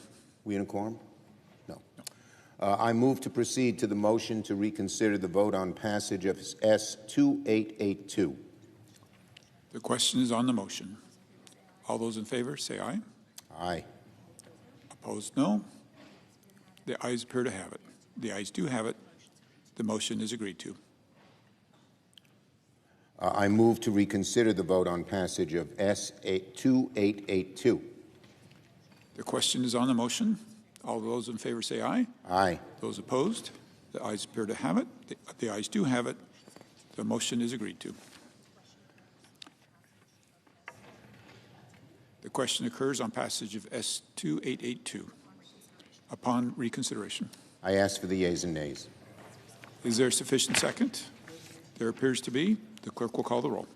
Ms. Alsobrooks, Ms. Baldwin, Mr. Banks, Mr. Barrasso, Mr. Bennett, Mrs. Blackburn, Mr. Blumenthal, Ms. Blunt-Rochester, Mr. Booker, Mr. Bozeman, Mrs. Britt, Mr. Budd, Ms. Cantwell, Mrs. Capito, Mr. Cassidy, Ms. Collins, Mr. Coons, Mr. Cornyn, Ms. Cortez Masto, Mr. Cotton, Mr. Kramer, Mr. Crapo, Mr. Cruz, Mr. Curtis.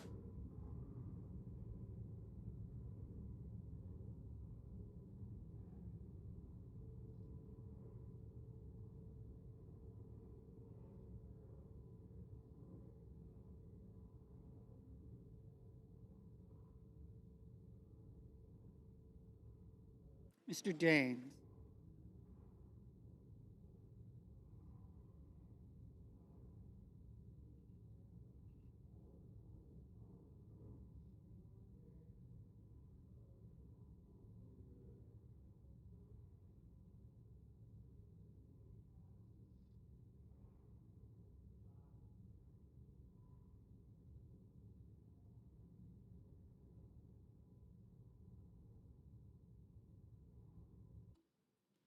Mr. Daines.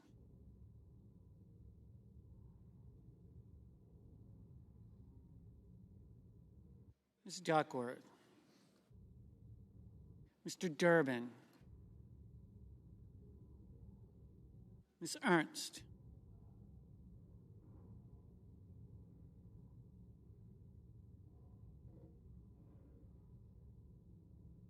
Mr. Fetterman. Mrs. Fisher. Mr. Gallego, Mrs. Gillibrand,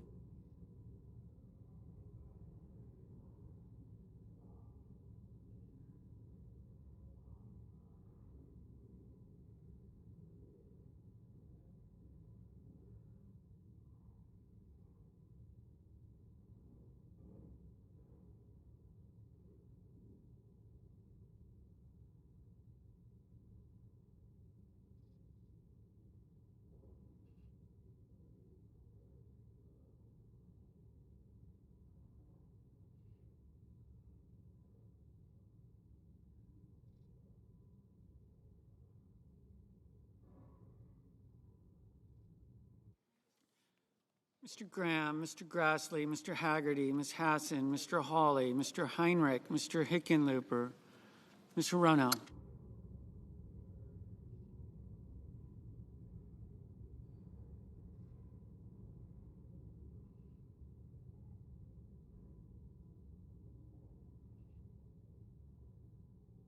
Mr. Hoven, Mr. Husted, Mrs. Hyde-Smith, Mr. Johnson, Mr. Justice, Mr. Kane, Mr. Kelly, Mr. Kennedy, Mr. Kim, Mr. King, Ms. Klobuchar, Mr. Lankford, Mr. Lee, Mr. Lujan, Ms. Lummis, Mr. Markey, Mr. Marshall, Mr. McConnell, Mr. McCormick, Mr. Merkley,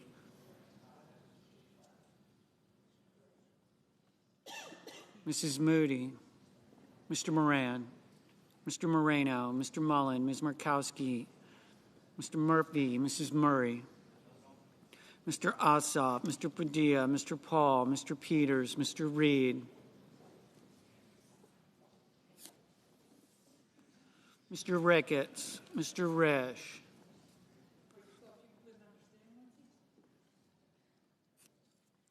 Ms. Rosen, Mr. Rounds, Mr. Sanders, Mr. Schatz, Mr. Schiff, Mr. Schmidt, Mr. Schumer, Mr. Scott of Florida, Mr. Scott of South Carolina, Mrs. Shaheen, Mr. Sheehy, Ms. Slotkin, Ms. Smith, Mr. Sullivan, Mr. Thune, Mr. Tillis, Mr. Tuberville, Mr. Van Hollen, Mr. Warner, Mr. Warnock, Ms. Warren, Mr. Welch, Mr. Whitehouse, Mr. Wicker, Mr. Wyden, Mr. Young.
Senators voting in the affirmative: Blunt Rochester, Fetterman, Gillibrand, Hassan, Lujan, Markey, Murray, Schatz, Schumer. Senators voting in the negative: Capito, Curtis, Fisher, Graham, Johnson, Kennedy, Lee, Marshall, Hall, Scott of South Carolina, Thune.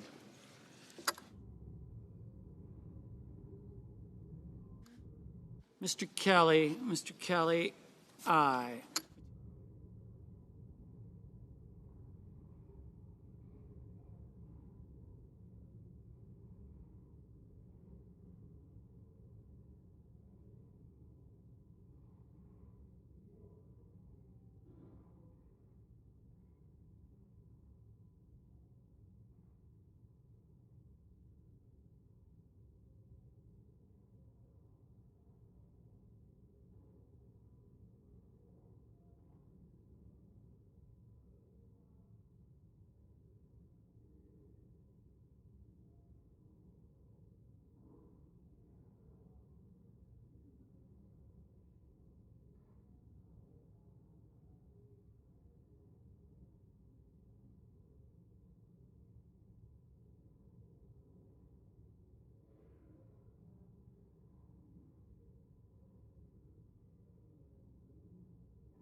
Mr. Rounds, no.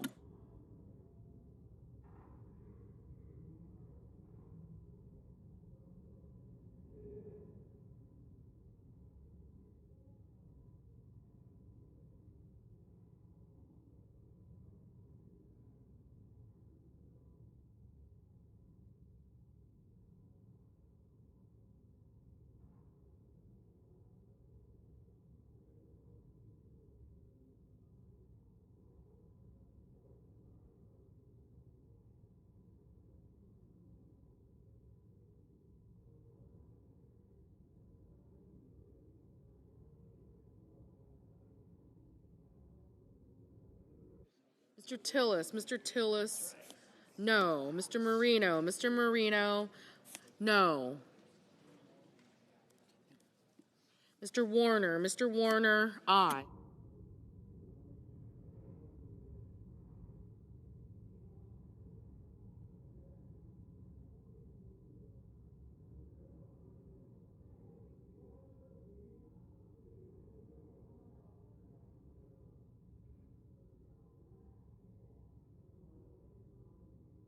Ms. Cortez Masto, aye.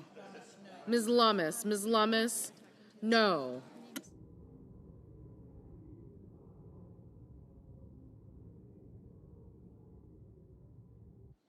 Mr. Grassley, no.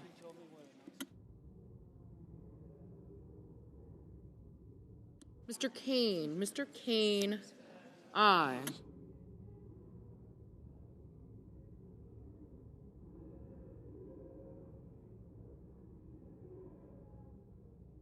Mrs. Blackburn, no.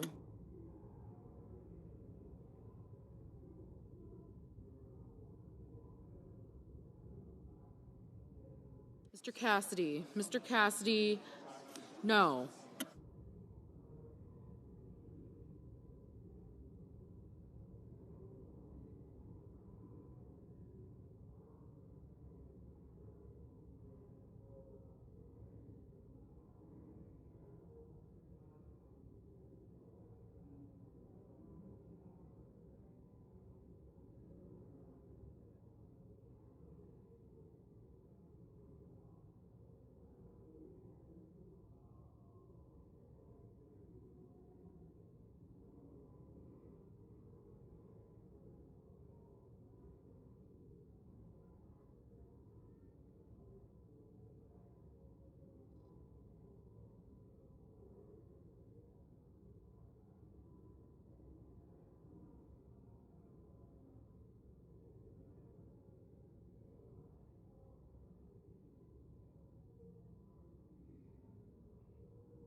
Mr. Merkley, aye. Mr. Cornyn, no.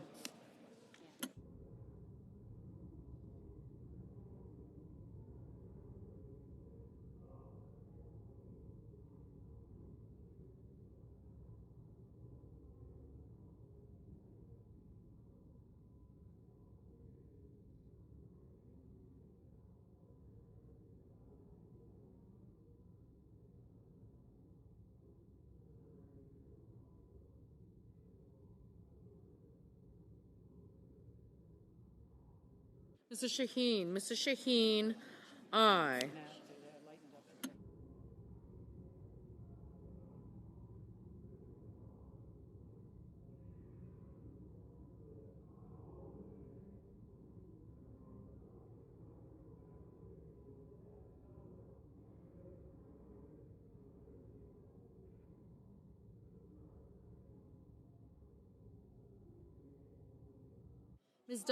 Ms. Duckworth, aye.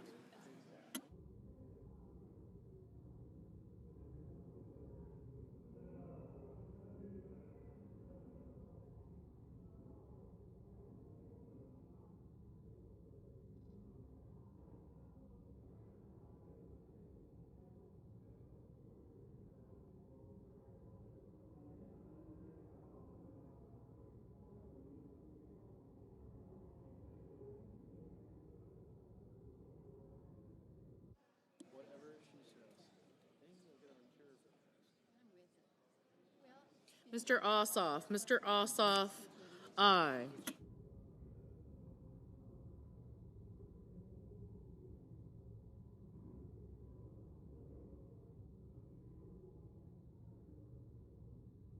Mr. Durbin. Mr. Durbin, aye. Mr. Banks. Mr. Banks, no.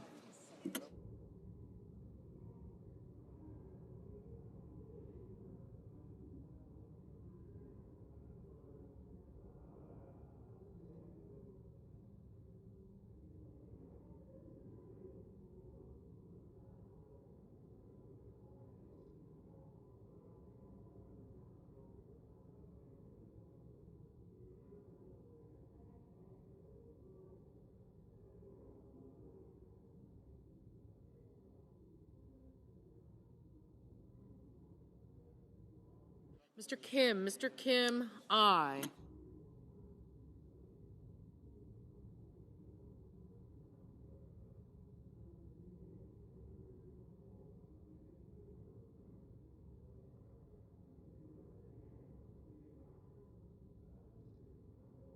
Ms. Murkowski, no. Mr. Sanders, aye.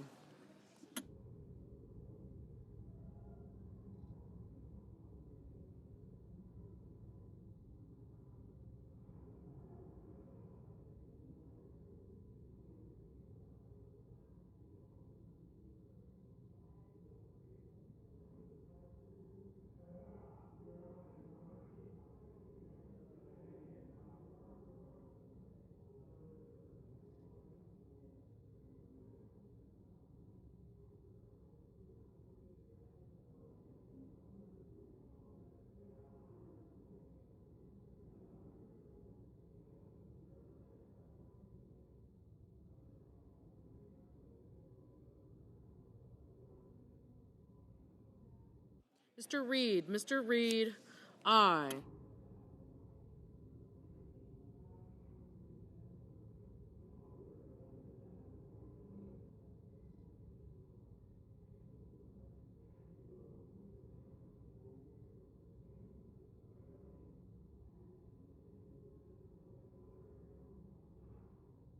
Mr.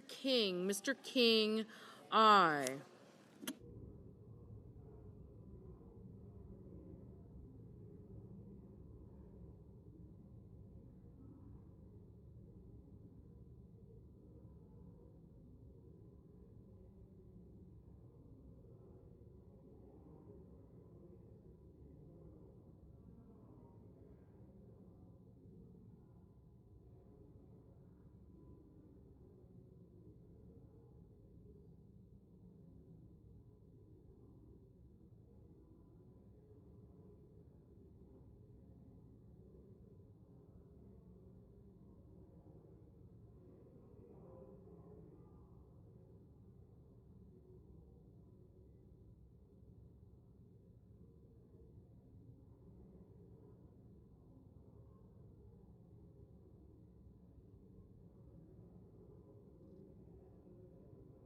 Ms. Klobuchar, aye.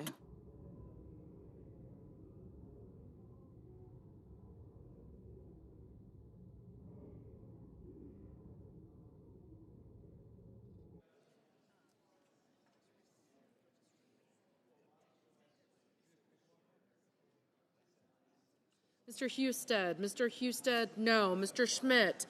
Schmidt, no.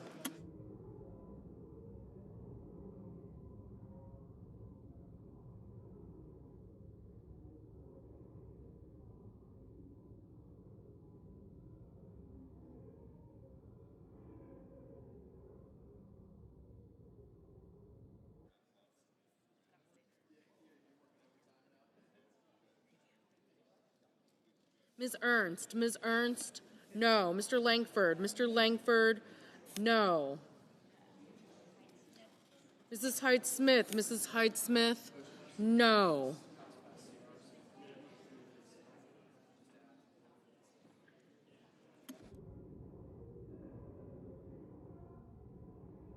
Mr. Wyden, Aye.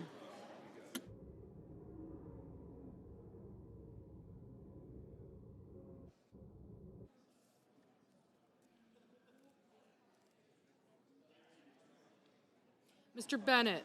Mr. Bennett. Aye. Mr. Kramer. Mr. Kramer. No.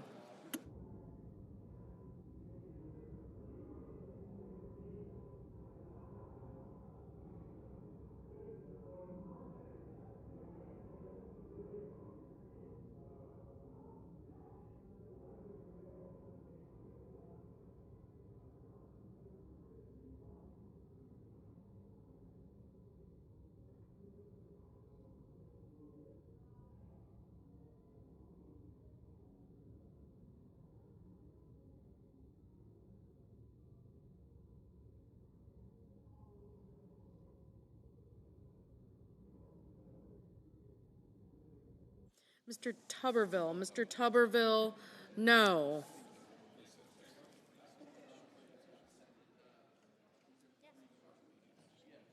Mr. Crapo. Mr. Crapo. No. Mr. Young. Mr. Young. No.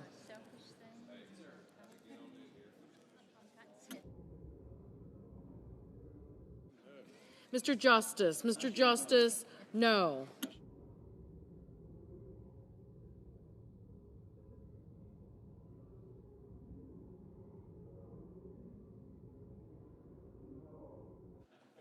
Mr. Wicker. Mr. Wicker. No.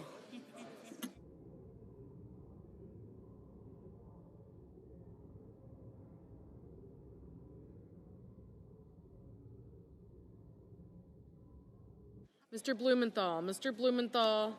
Aye.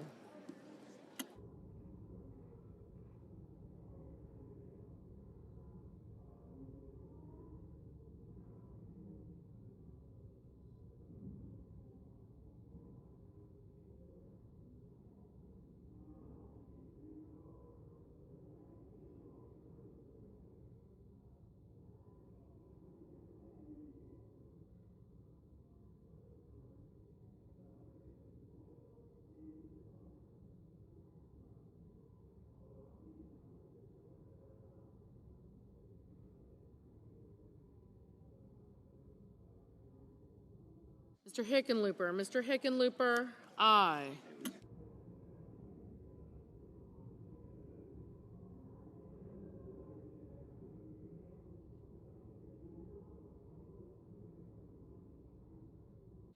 Mr. Scott. Mr. Scott of Florida. No.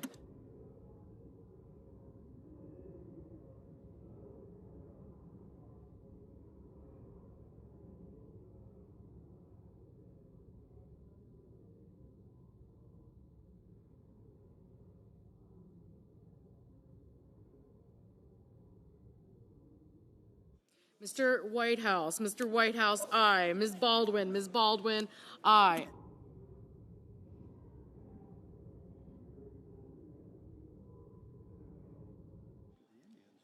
Mr. Murphy. Mr. Murphy. Aye. Mr. Moran. Mr. Moran. No.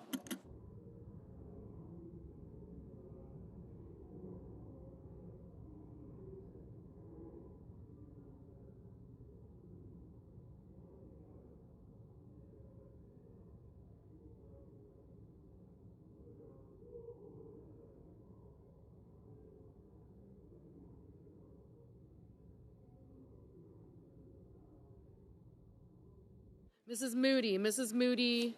No.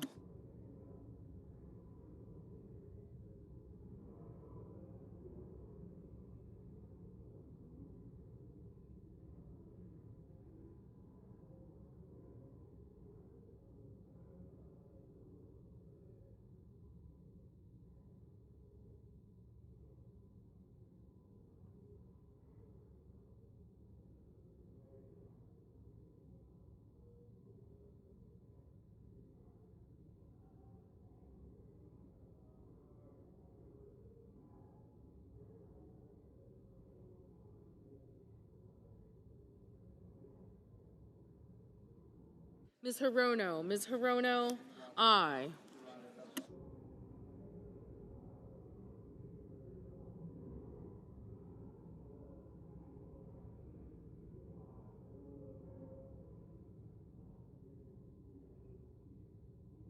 Mr. Heinrich. Mr. Heinrich, aye.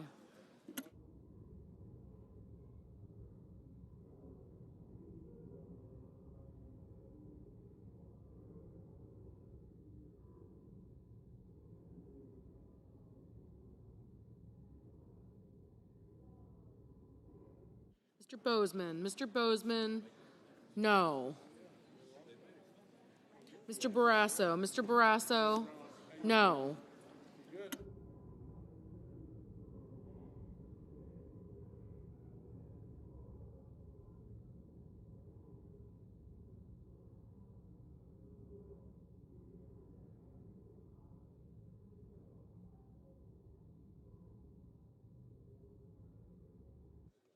Ms. Collins. Ms. Collins, no. Ms. Smith. Ms. Smith, aye. Mr. Van Hollen. Mr. Van Hollen, aye. Mr. Cotton. Mr. Cotton, no.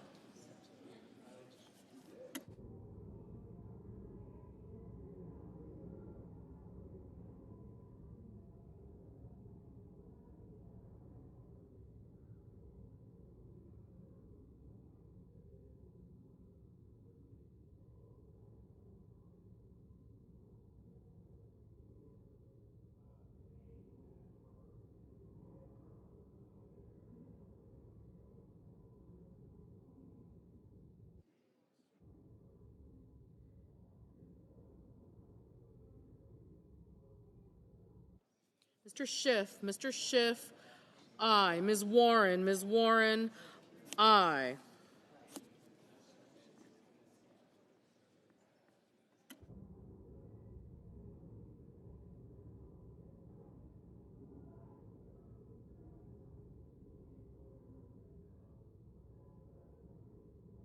Mr. Deans. Mr. Deans, no.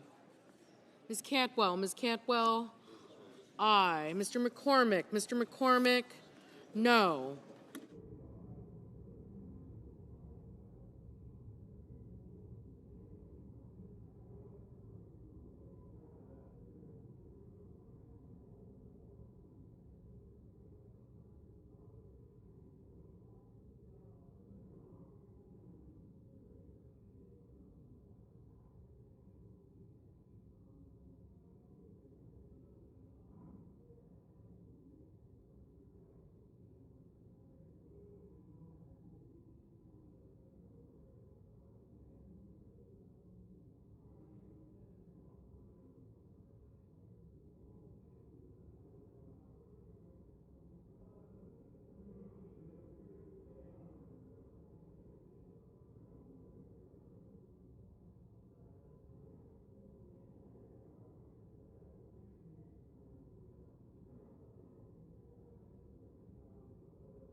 Mr. Budd. Mr. Budd, no.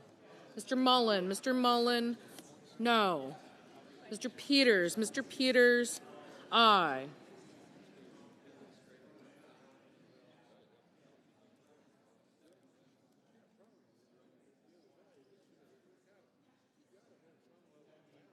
Mr. Hoven. Mr. Hoven, no.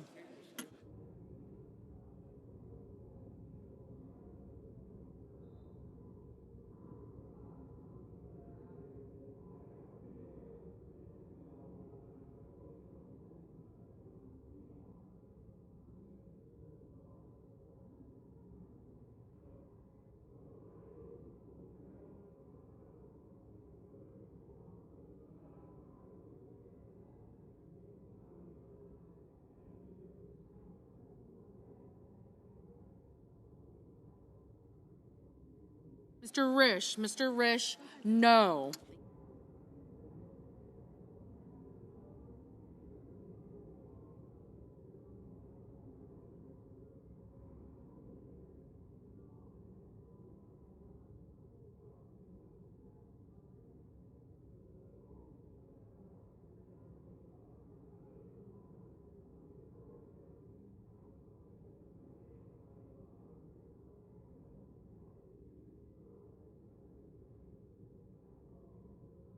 Mr.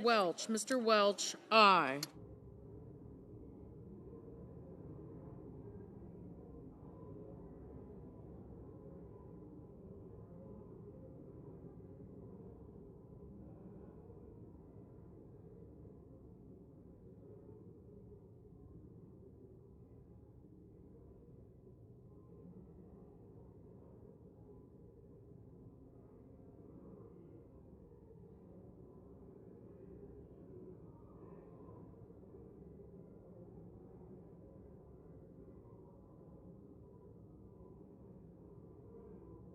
Mrs. Britt, no. Mr. Warnock, aye.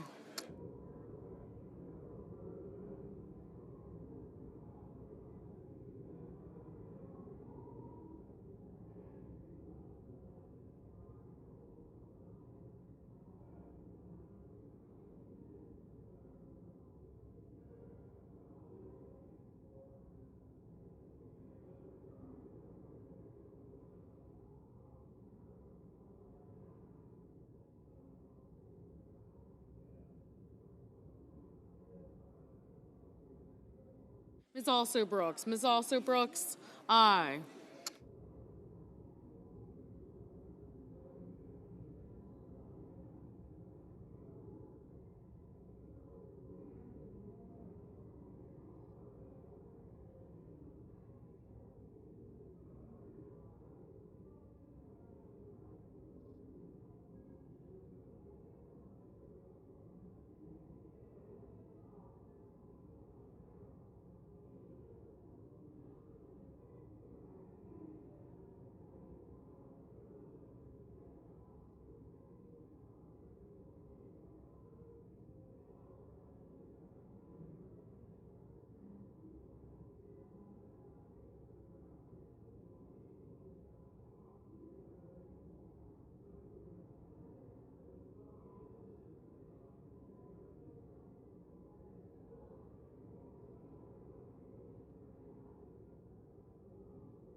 Mr. Ricketts, no.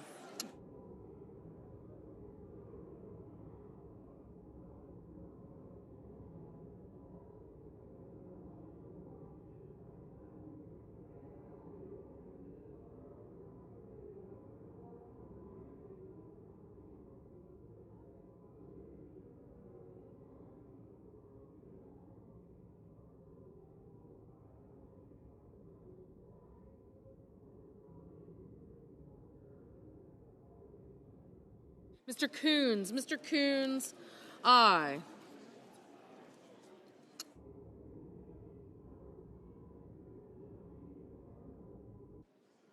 Mr. Booker, aye.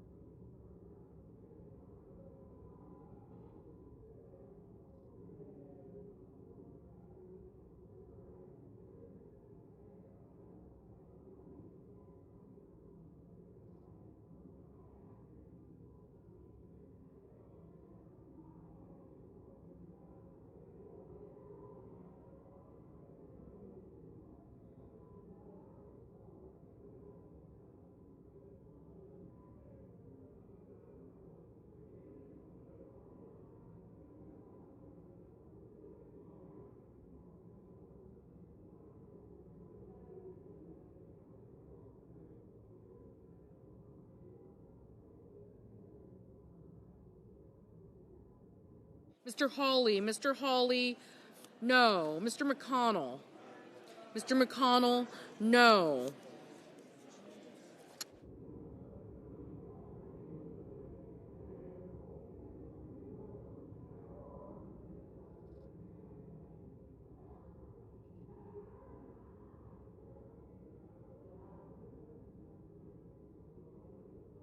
Ms. Rosen, aye.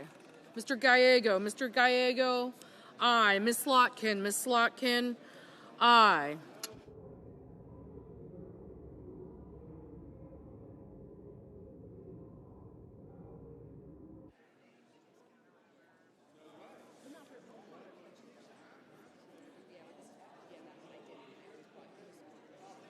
Mr. Sheehy, no.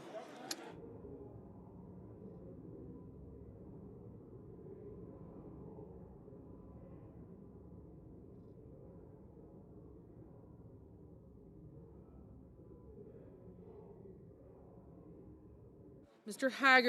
Haggerty, no. Mr. Sullivan, no.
Mr. Cruz, no.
Mr. Padilla. Mr. Padilla, aye.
Hello. Vote. On this vote, the yeas are 47, the nays are 53. The 60-vote threshold having not been achieved, The bill upon reconsideration is not passed.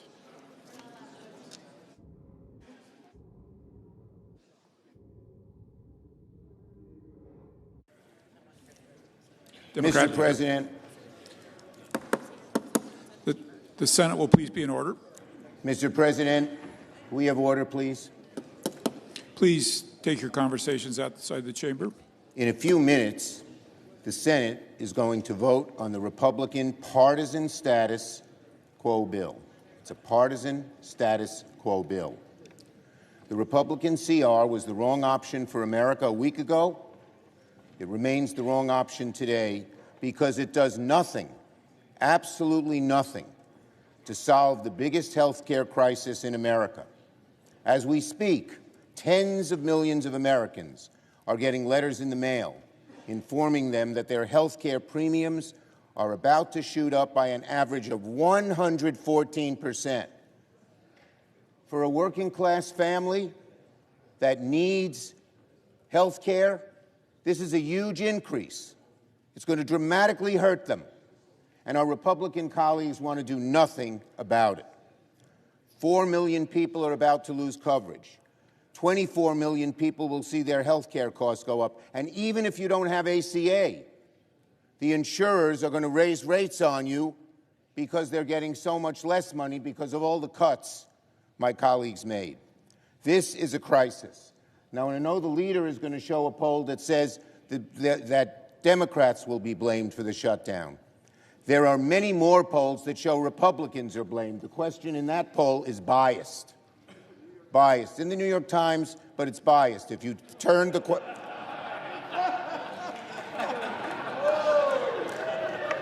That's true. I don't always believe the New York Times. You can be sure of that. Neither do you. Okay. But in any case, here's a poll from Morning Consult today. 75% of Americans support extending the tax premium credit. 63% of Republicans support it. And 45% of voters say they'll blame Republicans in Congress for a government shutdown. Only 32% blame Democrats. It's natural that people understand that Donald Trump and the Republicans want to shut down and Democrats do not. We need to deal with this health care crisis now, not later. But the Republican bill fails to do that. I urge my Republican colleagues instead to join with us, work in good faith to keep the government open, keep costs down. This is a totally partisan bill. Not once were we approached about what our input should be. When I was Majority Leader, 13 different times we passed CRs. Why? Because every single one of those 13 times we negotiated with Republicans to keep the government open. We still want to have those negotiations today. Democrats remain ready to get to work to negotiate a bipartisan agreement, a truly bipartisan agreement to keep the government open. But we need to fix our health care system now. We need to stop premiums from going up dramatically. We need to be on the side of the American people because they are on our side in terms of getting this health care crisis fixed, one created by the so-called Big Beautiful Bill, which they now want to change the name because they know it's so unpopular. In fact, Republican leaders are saying don't talk about health care because they know that we are on their side and the Republicans are not. The issue can't wait. It must be dealt with now, not in November, when it'll be too late. The Republican CR is silent on health care and the wrong option for the country. It's as simple as that. Yield the floor. Majority Leader. Mr. President, we're down to the wire here. In just a moment, the Senate will vote on whether or not to keep the government open. Right here, 24 pages. Not partisan, not complicated, simple, straightforward, clean, nonpartisan, short term, till November the 21st so we can finish the appropriations process. Something I might add that never happened when the Democrats were in the majority. Last year, we never considered an appropriations bill on the floor, even though 11 of them were reported out of the Appropriations Committee. Not a single one on the floor. We want to fund the government to give our appropriators, Democrat and Republican, a chance to work on bills that have been coming out of the Appropriations Committee with big bipartisan margins. Pretty novel concept, right? Well, in just a moment, we're going to vote on whether to keep the government open.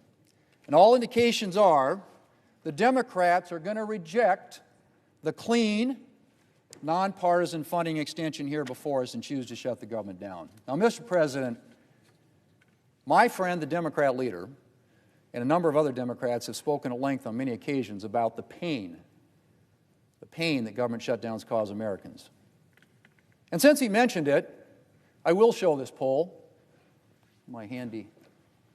This is a poll right here, the New York Times. Oh, by the way, this morning the Democrat leader used one of my other charts. Thank you for doing that. It makes my point. I'm guessing he may be, you want to use this one? Maybe not. But this one is New York Times. And basically the question on views on whether Democrats should or should not shut down the government if their demands are not met. 65% should not, 27% should. Now, granted, I don't think the issue here is who gets the blame, who gets the political blame. That's not what this should be about. This issue, honestly, folks, is about the American people. A lot of Democrats, a lot of Republicans, a lot of independents want us to keep the government open. So why are the Democrats doing this? As was mentioned 13 times when they had the majority, we did short-term continuing resolutions. Republicans delivered, voted with Democrats to fund the government. Well, I know why we're doing this, Mr. President. The Democrats' far-left base said jump, and Democrat leaders said how high.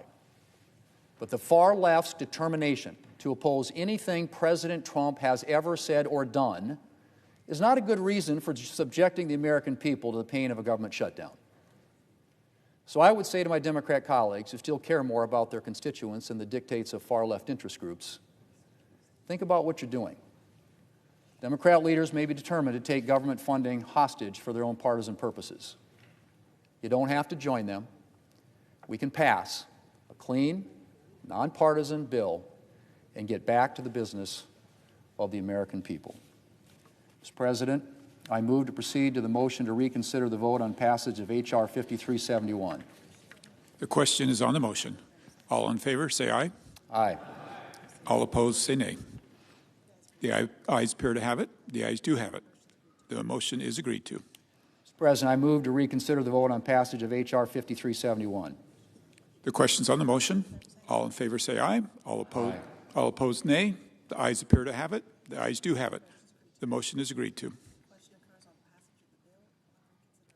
The question occurs on passage of the bill upon reconsideration. Mr. President, I ask for the ayes and nays. Is there sufficient second? There appears to be. There is. The clerk will call the roll. Ms. Alsobrooks. Ms. Baldwin.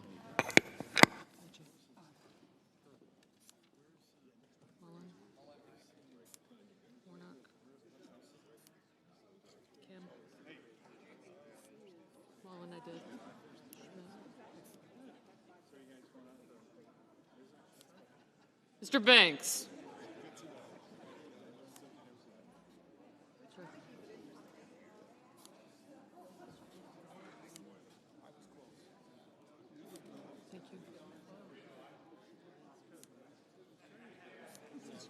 Thank you.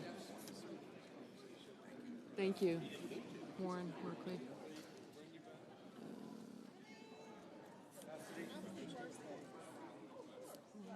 Smith.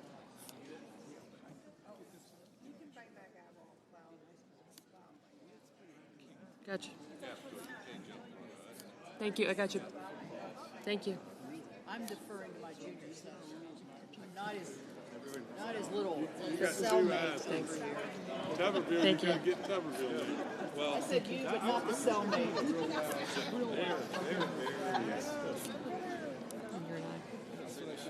did. Thank you. Peters. Thank you. Young. Kramer. Thank you. Thank you.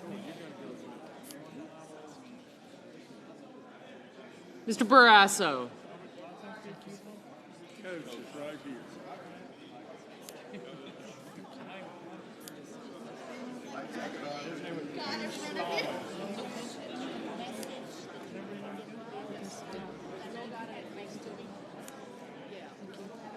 Bozeman's next. Good job.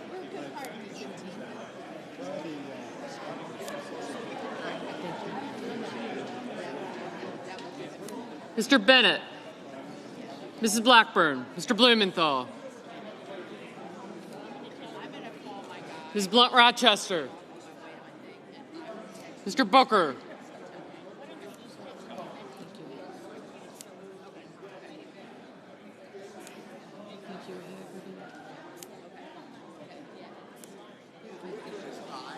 Sullivan,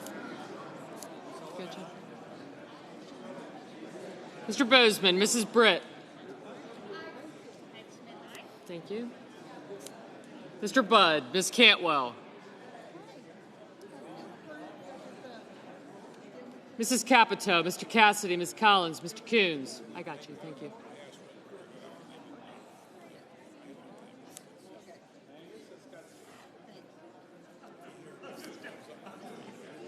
Mr. Cornyn, Ms. Cortez Masto, Mr. Cotton, Mr. Kramer, Mr. Crapo, Mr. Cruz, Mr. Curtis, Mr. Daines, Ms. Duckworth, Mr. Durbin, Ms. Ernst,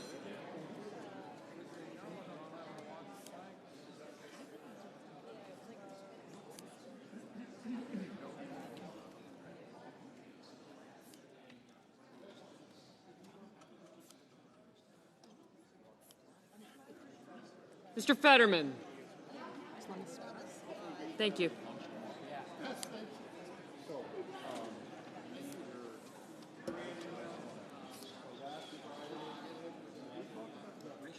Thank you. Mrs. Fisher. Mr. Gallego. Mrs. Gillibrand. Mr. Graham. Mr. Grassley. Mr. Haggerty, Ms. Hassan, Mr. Hawley, Mr. Heinrich,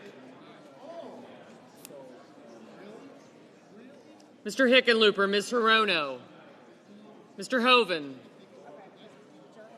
Mr. Husted, Mrs. Hyde-Smith, Mr. Johnson, Mr. Justice, Mr. Kane, Mr. Kelly, Mr. Kennedy, Mr. Kim, Mr. King, Ms. Klobuchar, Mr. Langford, Mr. Lee. Thank you. Mr. Lujan, Ms. Lummis, Mr. Markey, Mr. Marshall,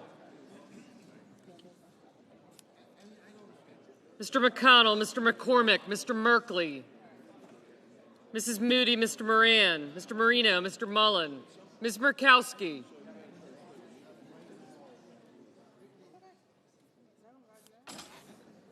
Mr. Murphy, Mrs. Murray, Mr. Ossoff, Mr. Padilla, Mr. Paul,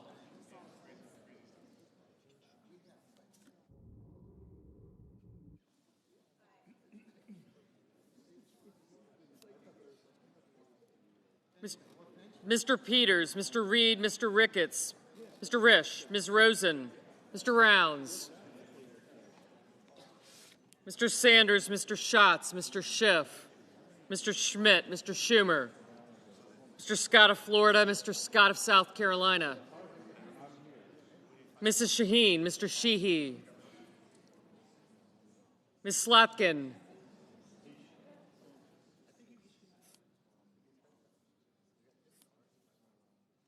Ms. Smith, Mr. Sullivan, Mr. Thune,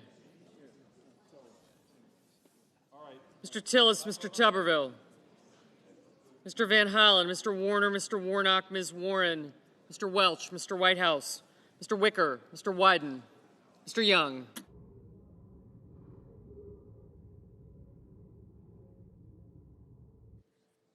Senators voting in the affirmative: Barrasso, Blackburn, Bozeman, Britt, Budd, Capito, Cassidy, Collins, Cornyn, Cortez Masto, Cotton, Kramer, Crapo, Cruz, Curtis, Daines, Ernst, Fisher, Graham, Grassley, Haggerty, Hawley, Husted, Hyde-Smith, Johnson, Justice, Kennedy, King, Lummis, McConnell, McCormick, Moody, Moran, Marino, Mullen, Ricketts, Risch, Schmidt, Scott of Florida, Sheehy, Sullivan, Tillis, Tuberville, Wicker, and Young.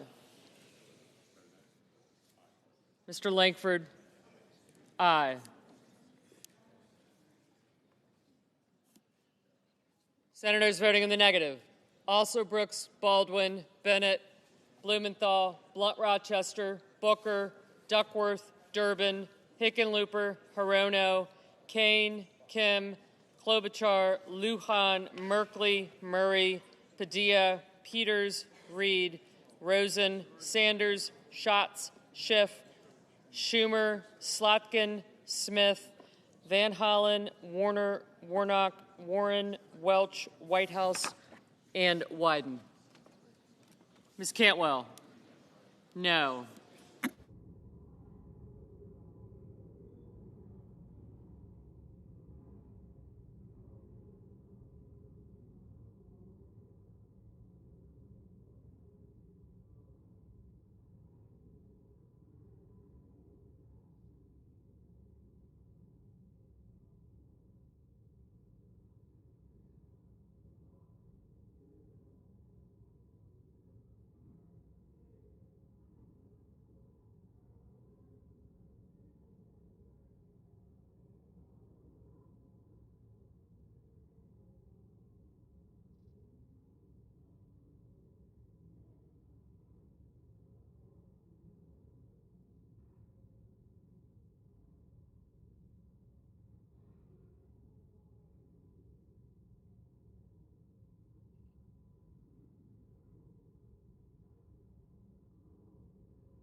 Mr. Fetterman, aye.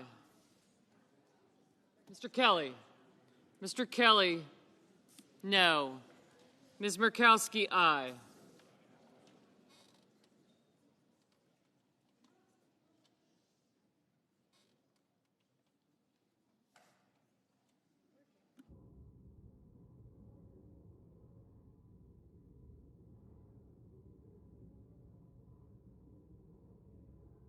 Mr. Ossoff, no. Mr. Banks, aye.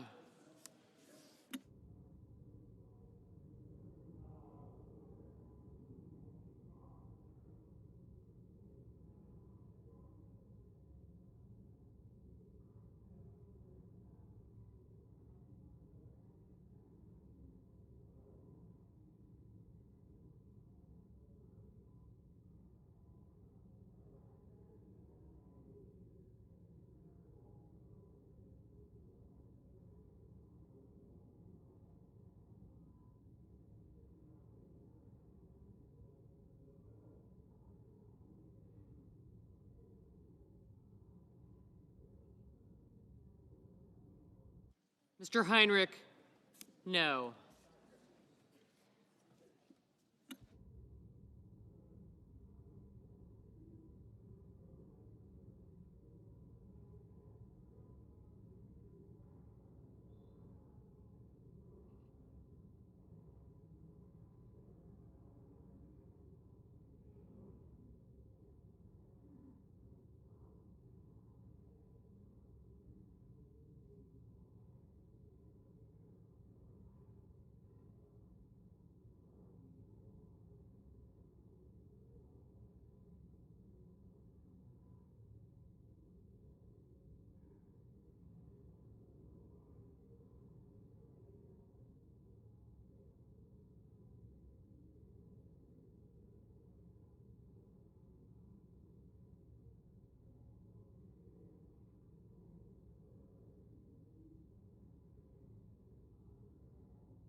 Mr. Thune, aye.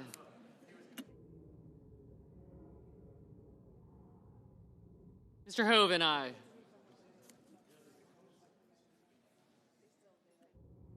Mr. Gallego. Mr. Gallego, no.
Mrs. Gillibrand, no. Mr. Murphy, no.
Mr. Coons, no.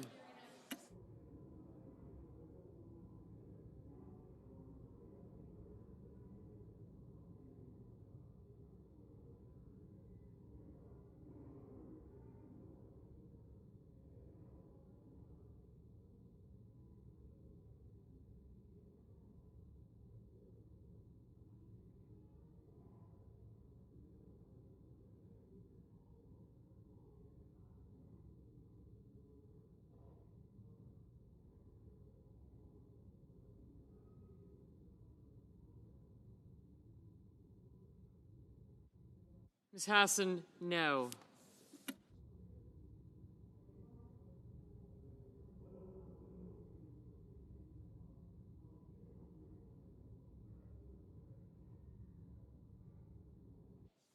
Mr. Markey, no.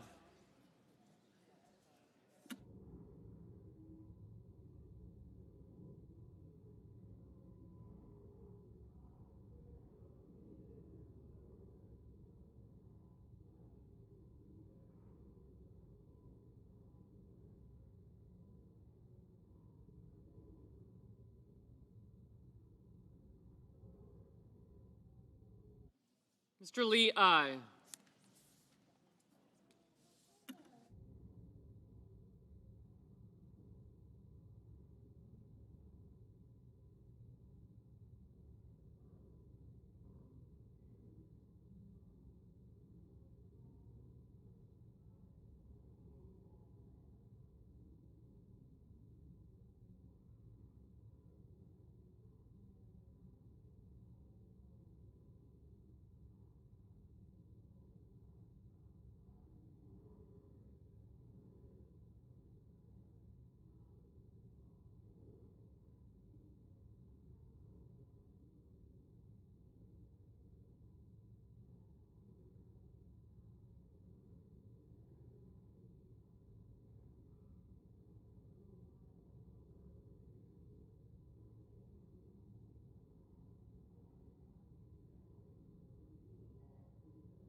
Mrs. Shaheen, no.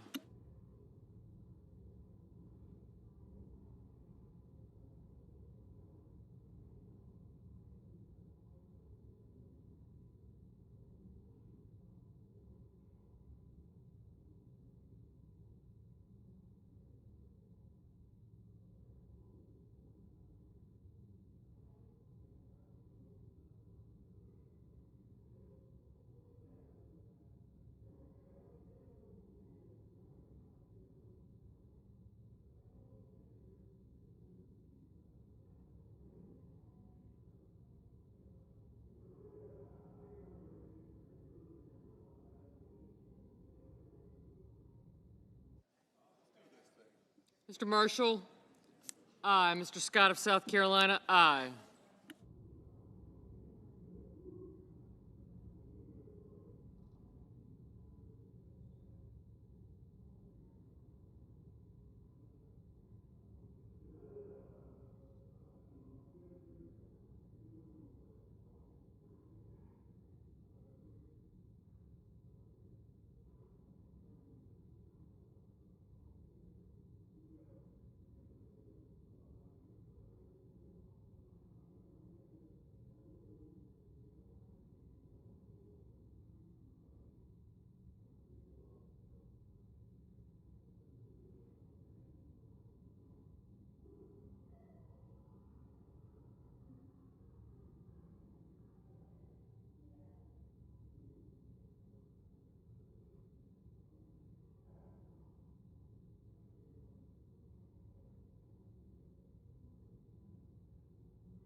Mr. Rounds, aye.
Mr. Paul, no.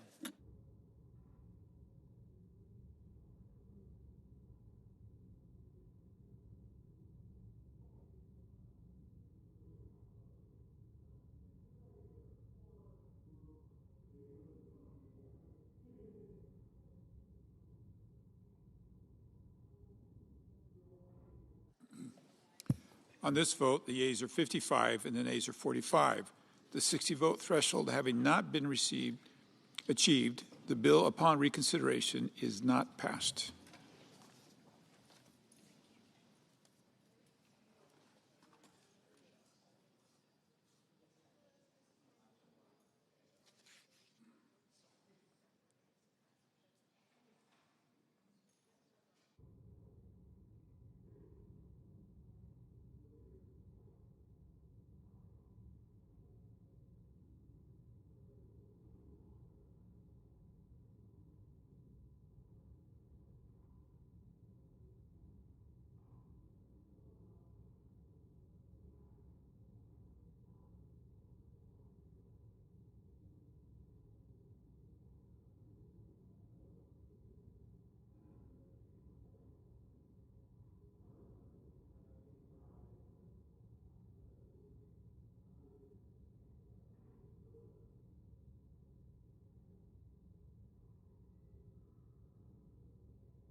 President. Senator from Kansas. Mr. President, thank you.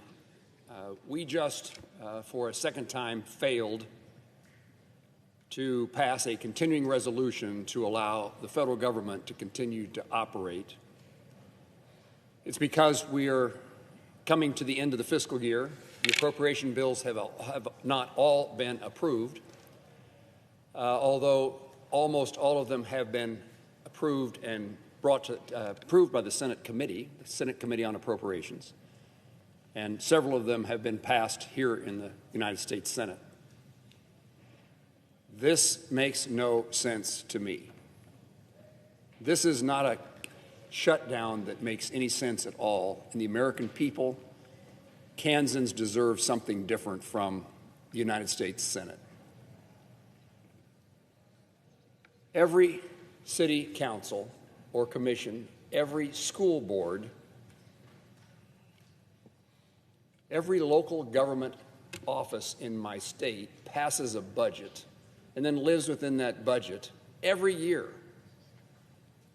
Every local unit of government at home can figure this out, and the United States Senate is failing one more time.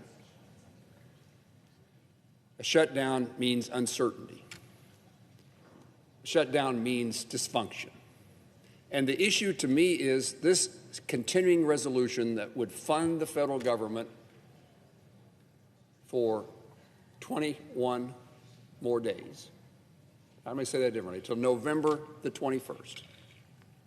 A short period of time is designed to avoid that dysfunction, to avoid that uncertainty. All that's required is that we pass a continuing resolution, 60 votes in the United States Senate, to keep government functioning so, and this is the reason it makes no sense to me, so that we can pass the remaining appropriation bills, all but one of which has been passed by the Senate Appropriations Committee, and most in hugely bipartisan ways. And for whatever purpose and for whatever reason I don't understand, that seems beyond our capability. I understand there are those who wish to bring other issues to this bill. Could we do one thing at a time, and when that one thing is as important as the continuing resolution, to do it right now, to do it yesterday, to do it tomorrow? We can't pass a continuing resolution because there are those who want to bring other issues into the bill. Could those other issues not be considered at a later time? Seems to me that passing appropriation bills, the federal government functioning, is one of the primary necessities and responsibilities of the United States Senate, of the Congress of the United States. This is simple and straightforward. Give us a few more weeks to process the remaining appropriation bills. Government continues to function while we do so. A continuing resolution, particularly long-term, is a crazy thing because it says we're going to fund the federal government at the same level in the same way that we did last year. And if it's multiple years of continuing resolutions, the same way we funded government the year before that.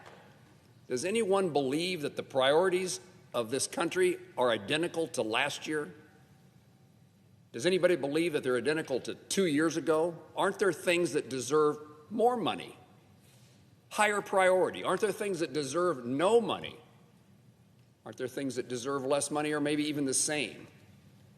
A long-term continuing resolution is a crazy idea, and the short-term resolution of a CR that we're dealing with right now is an unnecessary idea.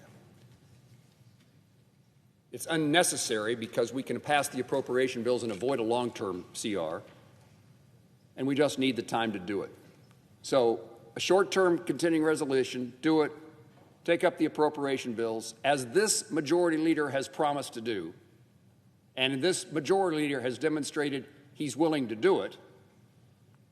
It's a pretty straightforward solution to me. Give us a little more time, a few more weeks. Immediately begin the consideration of the appropriation bills that have been reported by the Senate Committee on Appropriations.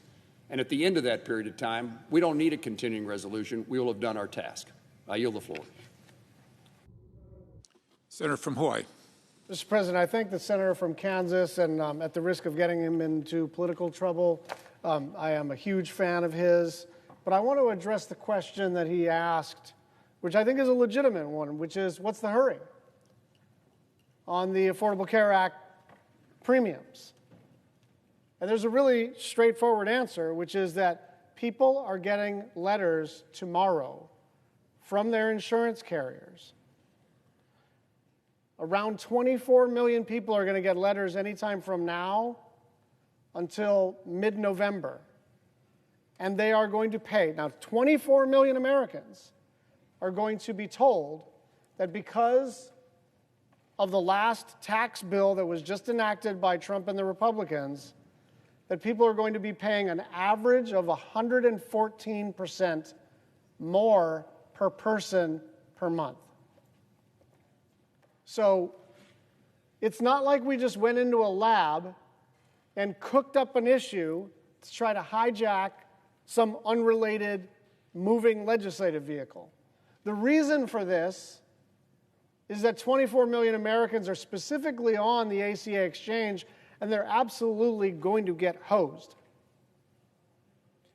And because we're all in the same risk pool, it's not just people on the ACA exchange that are going to see massive increases in their health care premiums. Almost every American is about to see a spike in their health care premiums, just like they've seen electricity rates going up at double the rate of inflation, just like they've seen the price of vegetables go up by 39%, just like they've seen shortages of lumber and labor.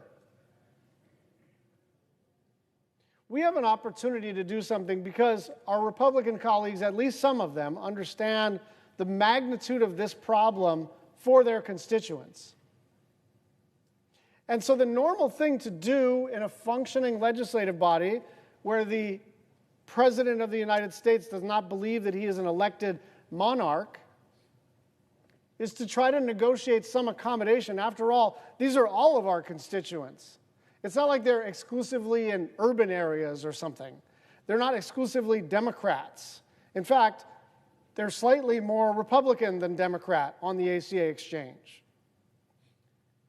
And so if this were a normal, functioning time in American-style democracy, the President of the United States would convene what they call the four corners, majority and minority leader of the Senate, Speaker and minority leader of the House, and we'd try to figure out whether there was an accommodation to be made to save our collective constituents from all this pain. And so when Democrats had the trifecta, when Democrats had the House and the Senate and the presidency, we didn't have any shutdowns. And it wasn't because there's more goodwill on the Republican side towards continuing resolutions than there is on the Democratic side towards continuing resolutions. The reason is because Chuck Schumer and Nancy Pelosi sat down with Mitch McConnell and Kevin McCarthy or whomever it was and the president, and they figured out a deal. Even to raise the debt ceiling, Kevin McCarthy said, not for free.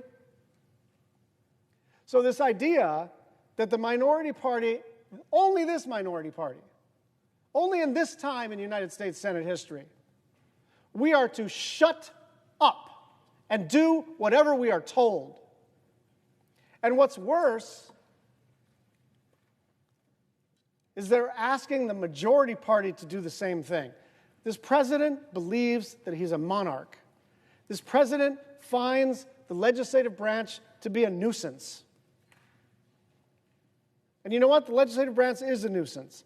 That's the architecture of the Constitution of the United States.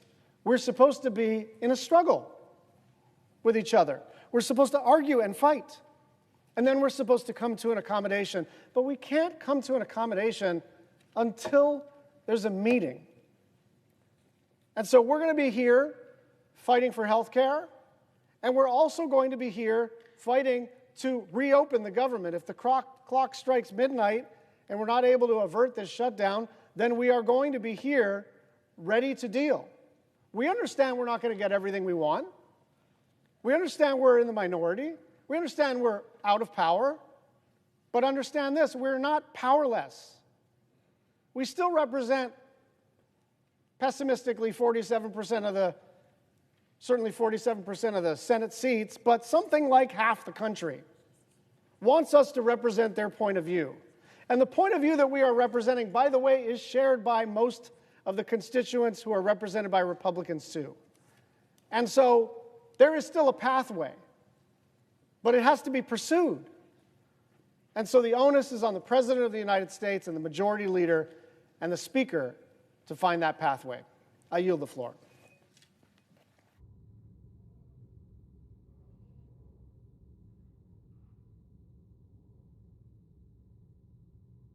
President. Senator from Nevada. Thank you, Mr. President. We're just a few hours away from the start of a government shutdown that could have been prevented by Washington Republicans just talking to us.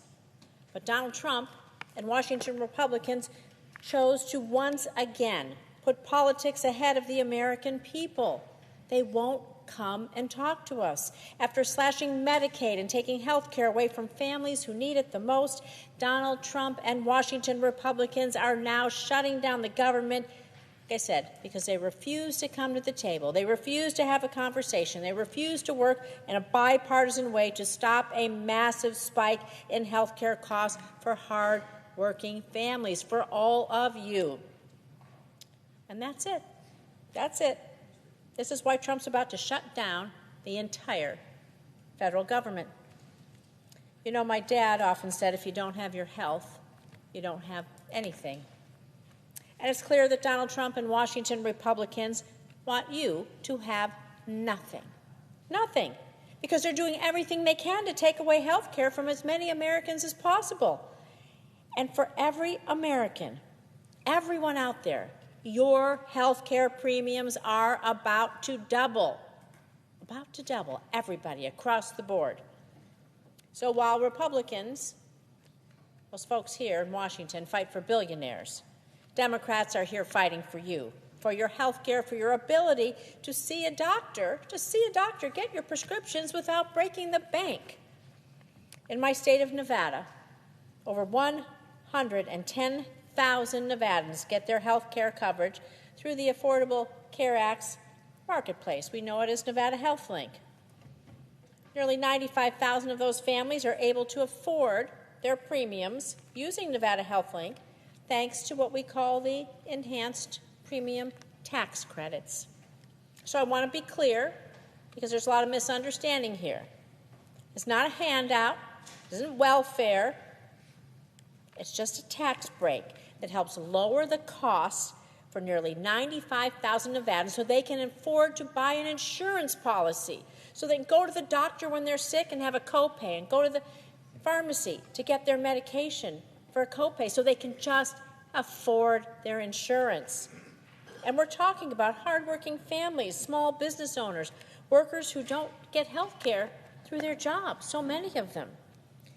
And these enhanced tax credits, they're about to expire. They're about to expire this year. And if Congress fails to act, health care costs across the board will double for everyone. Everyone. So when premium costs go up, many families won't be able to afford it any longer, meaning they'll lose their care. And the ones who can afford it, their deductible is going to be so high, they're never going to meet it, and they're still going to be paying out of pocket in ways they can't afford. You know, more than 38,000 people in my state alone, well, they're going to probably lose their coverage right away, all because Washington Republicans just refuse to extend this tax credit, allowing them to purchase their own insurance. Families, sadly, are going to be forced to make impossible choices. They'll be forced to delay care. They'll skip doctor's visits. They'll cut their medication in half. Cut those pills, give them half a shot of insulin to make ends meet. And these choices are real. They're real for these families, and sometimes they have tragic consequences.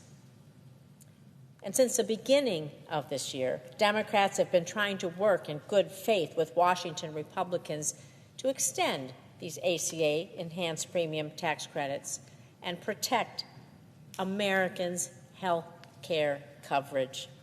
We've even introduced bills to extend the tax credits. We've tried to pass them right here on the floor. And at every turn, Washington Republicans have refused. They refused to hear your voice, refused to listen to you. My phone is ringing off the hook about people scared to death about losing their health insurance. And earlier today, when given an opportunity to keep the government open and extend the credits, every Republican voted no. Instead of working with Democrats to keep health care affordable, Washington Republicans are holding the government and the American people's health hostage to score political points. So I'm going to be clear here. We will not be bullied by Donald Trump, and we will not be bullied by Washington Republicans into sacrificing your health care, the health care of American families, of our children, of our seniors, of our friends and neighbors. Not now, not ever. Trump can't bully us into taking away your health care. Nevadans sent me here to fight for them, not to cave and let Washington Republicans and Donald Trump take away your ability to go to the doctor and get your medication. Everyone should have access to affordable, quality care. Health care is not a bargaining chip. It's not a political weapon. It's a lifeline. And Washington Republicans have the power. They have the power to prevent this shutdown today. Just come and talk with us. So I urge them to do their jobs. Come to the table, have a discussion, have a negotiation, extend the ACA premium tax credits, put people over politics. The time is now. Thank you. I yield the floor.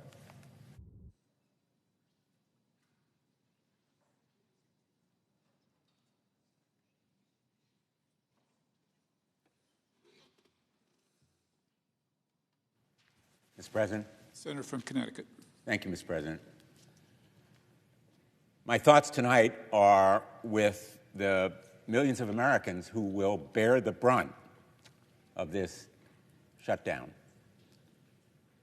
The families in the path of hurricanes who will go without the services of FEMA, the veterans who will lack many of the helping hands in the VA, the recipients of Social Security who will be unable to verify their cards or perhaps receive payments that they've been denied, and others, millions of others Americans who unnecessarily will be hurt. Perhaps people who depend on the social safety net that we have established and may be torn by this shutdown. And I'm thinking about the millions of Americans, about 24 million in total, 139,000 in Connecticut alone, who will be notified that they can buy health insurance as a result of open enrollment. But what they lack in information is whether or not that health insurance will be affordable, because they have no way of knowing whether it will extend beyond the end of the year, those subsidies that are so essential to their affording health care. And our Republican colleagues, we just heard the senator from Kansas say there's no hurry. Well, Americans can't get sick on Donald Trump's timetable.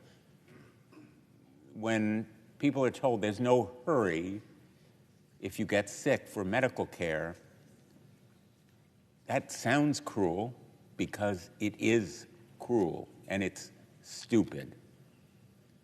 People who go without health insurance may lack the health care that can save costs of preventing more serious illness. And those costs eventually are borne by all of us. So this misguided denial of the certainty people need that health care insurance subsidies will be extended beyond the end of the year really affects all of us. Premiums are rising already for all of us by 18% this year alone, because the healthiest people are deciding they're not going to buy health insurance, and insurance companies are predicting they'll have to increase their costs to cover the sicker people who will buy the health insurance because they need it. But the simple fact is, nobody is invincible. All of us need health care. And the Affordable Care Act recognizes that health care in America aspirationally should be a human right.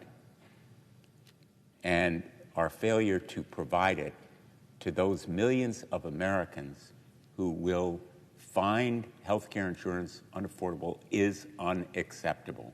And that's why we are taking this stand, and why America can't wait for Donald Trump to tell them that they are sick enough now to be given this subsidy which they deserve. I'm here to urge my Republican colleagues to stop rolling over for Donald Trump. Their constituents, as well as ours, are affected by this delay in providing affordable health insurance. For months, we have been calling attention to the need to act now. And this shutdown was avoidable. The path to stopping it was available, and shortening it, assuming it will occur, is still a possibility. If we come together, if Republicans are willing to negotiate, if they come back to town, House Republicans are out of town. They are out of touch with reality. And the way forward is simply bipartisan negotiations, coming together, reaching a solution, as is the way shutdowns have been avoided in the past. The fact is that Donald Trump's so-called big, beautiful bill, actually a big, blatant betrayal, along with inaction and avoidance by Republicans, are already wreaking havoc on Americans. In Connecticut, health insurance rates for 2026 have increased by nearly 18%, the largest increase in the last 6 years. Without the subsidies, consumers with ACA coverage will see premium increases in the range of 75%. I have visited with hospitals, community health centers, physicians, and many more who have raised their deep concerns about the impending cuts in Medicaid. The budget bill Republicans passed in July is threatening also Medicaid coverage for 158,000 Connecticut residents. And anyone lucky enough to keep their coverage will see reduced benefits as the state struggles to make up the differences in lost federal revenue. Americans and our health care system simply can't afford to be nickel and dime like Republicans are forcing them to do. The ACA premium tax credits have protected millions of Americans from higher health care costs.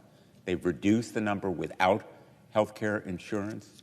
They've provided robust choices for consumers and provided stability for health care providers, particularly in rural areas, and there are rural areas affected in Connecticut.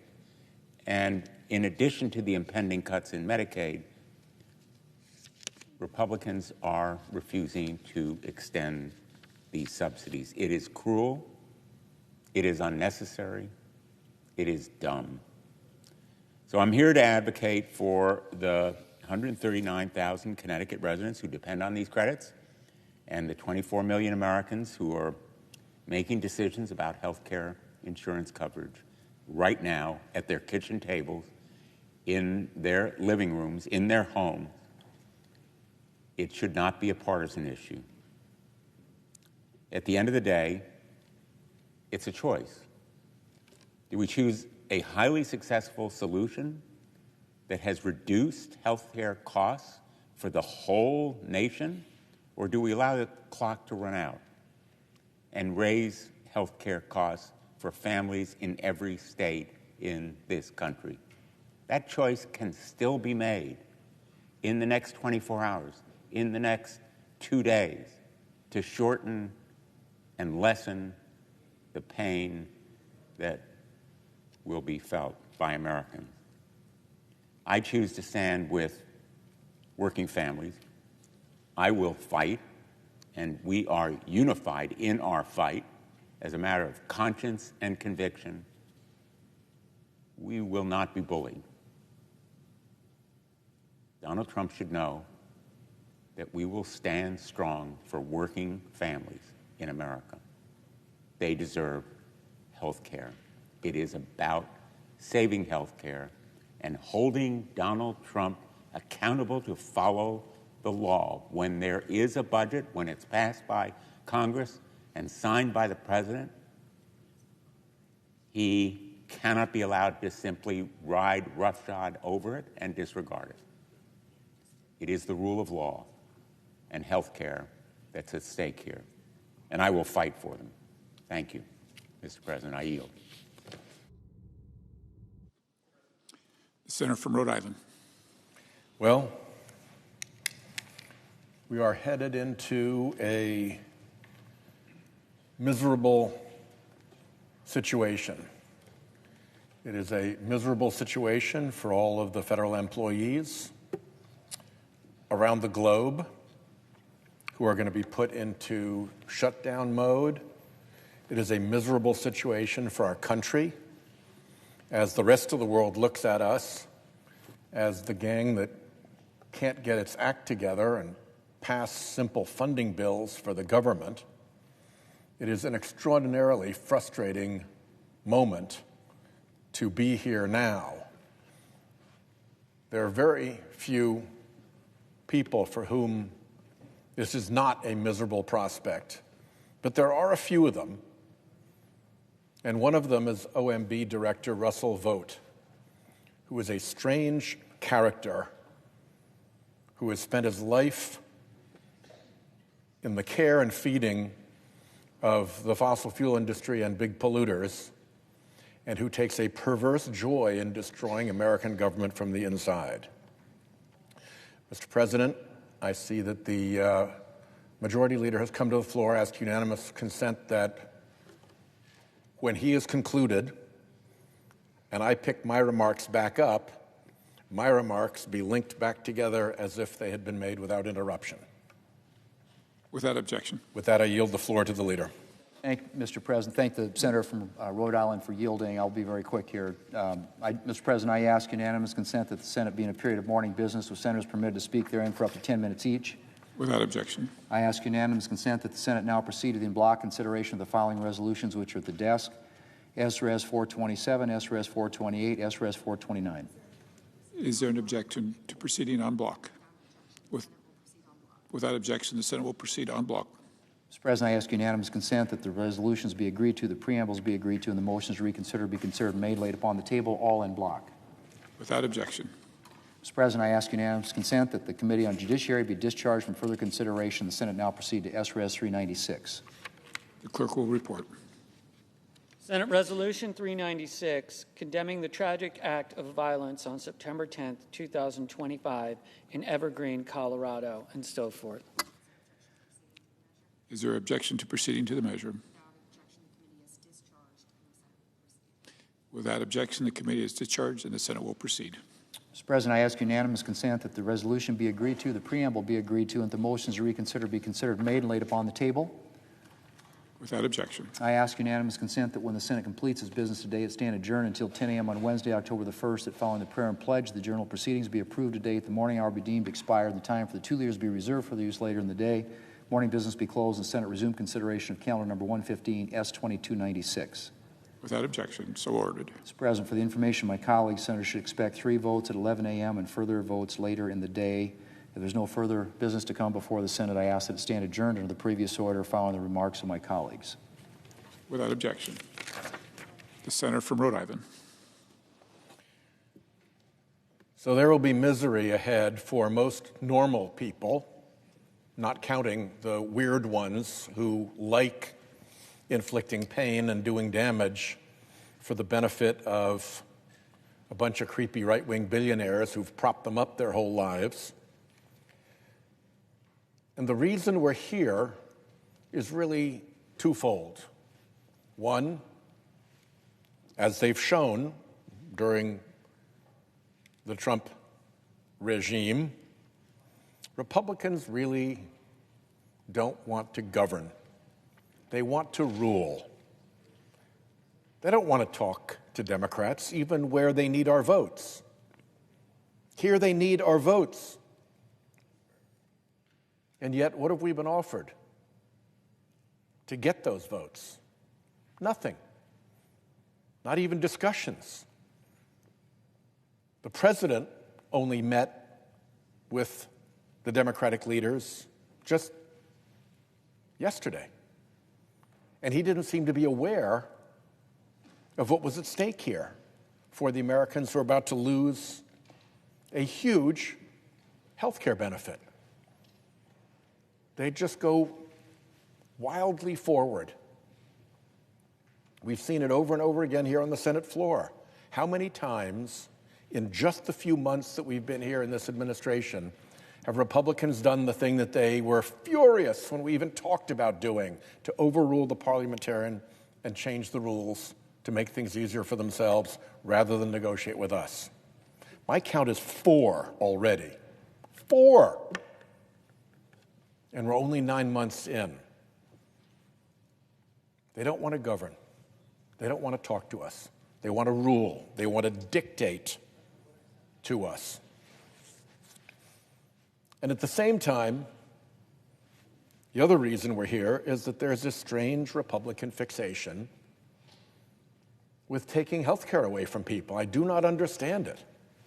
There are lots of Republican constituents who really depend on Medicaid, who really feel great that they're on Medicare, who really have their family budgets made possible by the credits from the Affordable Care Act.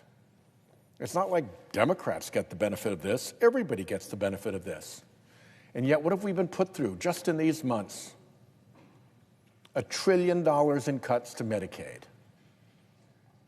$1 trillion in cuts to Medicaid. Already, hospitals and nursing homes and doctors' practices are reeling at what those cuts mean for their financial viability. Medicare, $500 billion in cuts, hidden in the bill in a tricky way so that the cuts come through sequestration and nobody has to own them. They can do a Pontius Pilate hand wash of the cuts. Well, no, we saw what you did. You own it. It's a $500 billion cut to Medicare. And why you would want to do that, I cannot imagine, but that's what you did. And now we have these cuts to people receiving help, paying for their health care under the Affordable Care Act. It's going to be about 40,000 Rhode Islanders. These aren't people who have loads of money. Their premiums are going to, on average, double or better.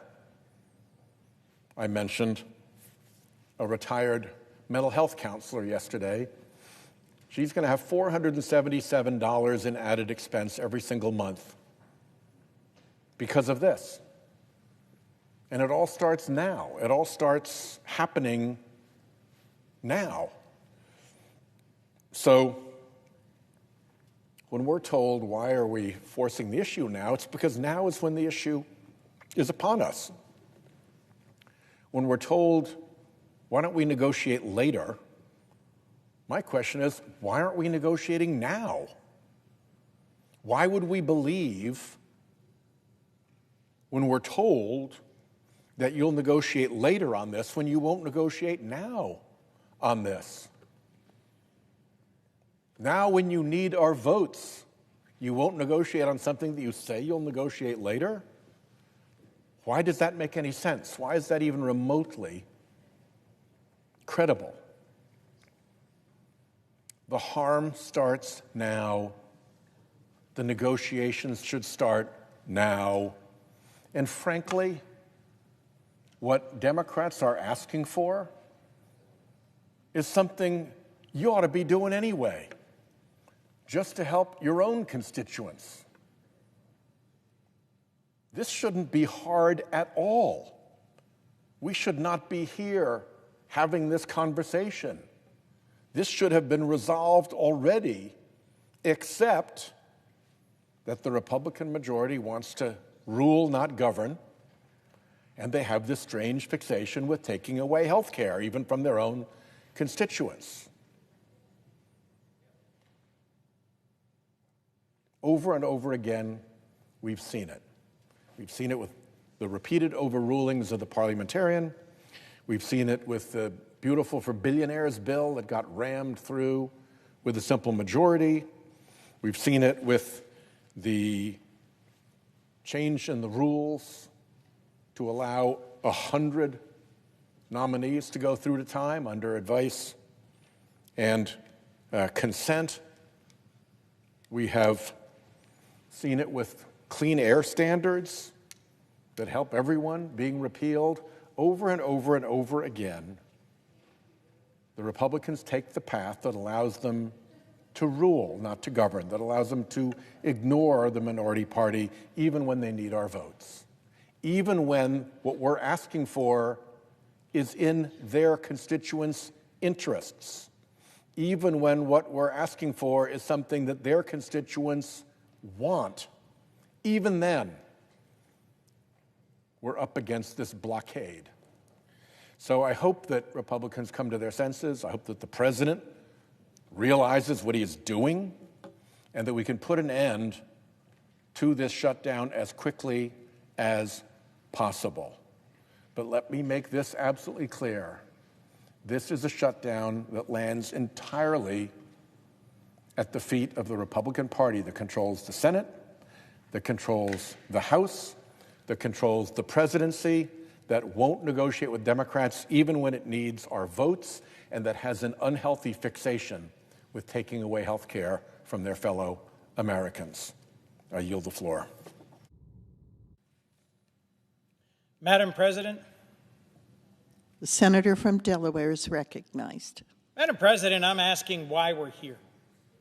Why we're here on the floor of the Senate is the hours tick down to the end of the federal fiscal year and the shutdown of the federal government. I've served here 15 years. I've seen my share of shutdowns, and I know how much they hurt. How much they hurt the men and women of our military, federal law enforcement, folks who serve and protect our country at home and abroad. And they should not have to wonder when or if they'll get paid. A shutdown isn't good for our reputation abroad and our cohesion at home. I have always worked to find some path, some deal, some way to keep the government open. And I've talked to a dozen colleagues in recent days about this fight and about tonight. This is about health care. This is about my party saying enough is enough. We know that if you have health care, everything else can work itself out. And if you don't have your health, almost nothing else matters. President Trump ran on making America healthy again, on reducing prices, on making life easier for the working people of our country and their families. And instead, what we've seen is decision after decision, action after action by President Trump and the Republicans in Congress that raises prices on health care, on insurance, on drugs, on medications, whether it's the tariffs being imposed on prescription medications or the decision to end subsidies that keep health insurance affordable, or it's laying off thousands of researchers working to help cure pediatric cancer or address ALS or do research into HIV/AIDS, decision after decision that moves us in the wrong direction, that makes us sicker, poorer, and more divided.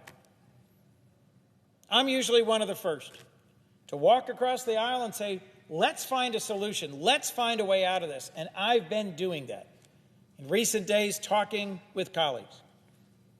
But I can't see a way forward if we can't change direction and together say to the people we serve, we want to help with your health care. We want to stop the cuts to NIH and CDC. We want to reduce the increases in health insurance costs. We want to help you and your family. In my home state of Delaware, emergency room wait times are too long. And as millions of Americans get thrown off of health insurance, they're going to go to the emergency room. And those wait times will get longer and longer for all of us. Next month, we're going to find out how much health insurance premiums go up. For some Americans, they're going to double. But for all of us, they will go up. Health care is getting costlier, and Americans are getting sicker. So why am I standing on this floor tonight saying I'm not voting to keep this government open? Because enough is enough.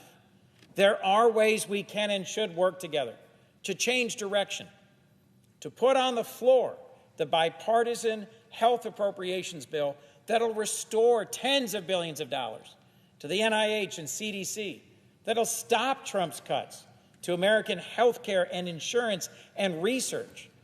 There's a path towards reforming and extending the Affordable Care Act that both parties should agree on. But folks, if you're listening, your member of Congress needs to hear from you, needs to know that you want us to work together to reverse course and end Trump's tragic cuts to health care. If my colleagues don't get those calls, they won't change direction. If they don't change direction, we won't reopen this government. Make no mistake, we have Republicans in control of the House and Senate and the White House. If they want to find a way forward that reduces the harm to Americans and our health care, we can. And I'll be one of the first to extend my hand to find that path. But if we don't change direction, we shouldn't reopen this government, because Americans have taken too many hits already, too much additional cost, too much cuts to health care research, too much increase to health insurance costs. This is a fight about America's health care, and we're fighting for you. Thank you. With that, I yield the floor. The chair recognizes the gentlelady from Minnesota. Madam President, I have 7 requests for committees to meet during today's session of the Senate. They have the approval of the majority and minority leaders. Duly noted. Thank you.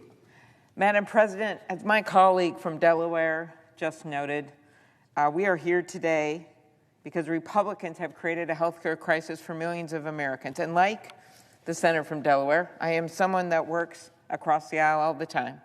I have one of the best records for bipartisan bills, and I think that's an important part of our governing, and that is to find common ground. You don't always pick your neighbors, but you find a way to live next to your neighbors. You find a way to work with them. And what is so unfortunate about what's going on tonight is that didn't happen here. There was no crossing over the fence with some coffee for the neighbors to try to have a meeting, to try to work this out. In fact, it was Senator Schumer and Leader Jeffries that had a request time and time again that got canceled on a meeting with the president. There is still time to continue to negotiate, but not if they're just going to say, hey, this healthcare thing, it's not a problem. Well, maybe we can deal with it in December. First of all, who would believe that when Donald Trump just decides one thing one day or posts something on Truth Social and then everyone changes what they agreed to, which has happened time and time again.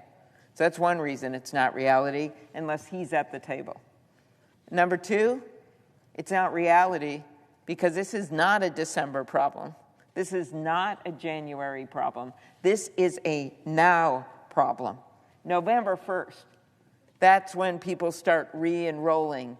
Whole bunch of small businesses, 20 million people, more than a quarter of the farmers in this country who are already facing, as one of my farmers said to me last week, a perfect storm of ugly. That's about the tariffs, that's about their input costs with fertilizer, and that's about their personal health care costs. A perfect storm of ugly. When you're in a big storm in Minnesota, you don't just go outside and hold an umbrella and think maybe it'll go away. You do something about it then. You take cover then. You help people take cover then. That's not what they're doing with this vote tonight. We have a bill that would help millions of Americans sleep easier. We're still dealing with the tariffs. We're still going to push on that, which has led to all of these grocery cost increases. We see what's happening with the electricity cost increase. Costs are up, chaos is up, and corruption is up. But there is one thing we can do, and that's one of the biggest cost drivers when we look at inflation, and that is health care. So let's start with how we got here. We know that over 110 million Americans depend on Medicare and Medicaid. 110 million. These programs cover everything from hospital visits to life-saving prescriptions to the long-term care that allows seniors to remain in their homes. And these programs, along with Social Security and SNAP, which is the nutrition program, have driven poverty among seniors for years to record lows. Best poverty-fighting program there is, Medicare, Medicaid. But the budget that congressional Republicans passed earlier this summer without our votes, again, didn't listen to us, makes the biggest cut in history to Medicare and Medicaid. That's right, the biggest cut in history, while all these other costs are going up. Their budget cut Medicaid by over $1 trillion and will trigger more than $500 billion in Medicare cuts. How does that happen? Because they didn't put, well, the debt is so high from that bill because of the $1 trillion in tax cuts to the wealthiest Americans and the $1 trillion in tax cuts and giveaways for corporations, that it actually automatically triggered $500 billion in Medicare cuts on hospitals. So when we go, as we did, our members on the Democratic side last week, and met with people in hospitals and patients and doctors and nurses, we heard about that. We heard about the 15 million Americans that are going to get shoved off their health care. But the one thing they could have done, and they voted against it once, but we know behind closed doors they're very interested in doing something about this, it is the tax credits to help people afford their health insurance. Without these tax credits, more than 20 million Americans will see their premium skyrocket. Kaiser study just today came out. Double the premiums. That's why one of my hospitals told me, look, of course Medicaid hits us hard. Of course Medicare does. But so many of our patients and the people who visit our clinic are on MNsure, that's the Affordable Care Act plan in my state, that if this happens, a whole bunch of them won't be able to afford it. Then they're going to show up in our emergency rooms. They're going to show up without insurance. They're not going to get the surgeries that they need, and they're not going to do their doctor's visits. That's why you've seen some Republicans, some overtly, saying, we've got to do something about this. They shouldn't be talking about off-ramps. They should be talking about how to get their constituents off a cliff. Earlier this year, we marked the 60th anniversary of Medicare and Medicaid. As we look back at this monumental achievement, we should be strengthening health care in this country, not undermining it. We made progress, right? Capping out-of-pocket costs, passing my bill to allow Medicare to finally negotiate for better prices, making health care more affordable. But we should be building on that progress because the status quo is not okay for people right now. We should be building on that progress by making improvements to these programs, not making them harder. So we are calling on our Republican colleagues to pass our bill. And if they can bring themselves to do that, or at least to sit in a room and negotiate and actually get this done, the president prides himself in the art of the deal, well, show us the deal. Don't say you don't need our votes, because you just found out tonight that you do. They need our colleagues to stop taking cues from a guy who, after a meeting about one of the most important moments in his presidency, puts out a deep fake video, offensive, making fun of the leaders. Who does that? What other president has done something like that when they're actually in a negotiation? This isn't political theater. These are real people, like the woman at Senator Shaheen's Spotlight hearing today, who was from Maine, and she is going to talk to her doctor, literally met with her doctor to say, okay, I can't afford these increases, so how do I manage to ration my medication for MS? And the doctor said, it doesn't work like that. The pressure will build in your brain.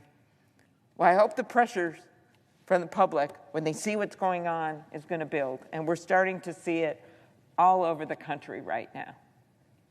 This is not the time to just accept the status quo and say we can't do anything about it while our constituents are going off that premium cliff.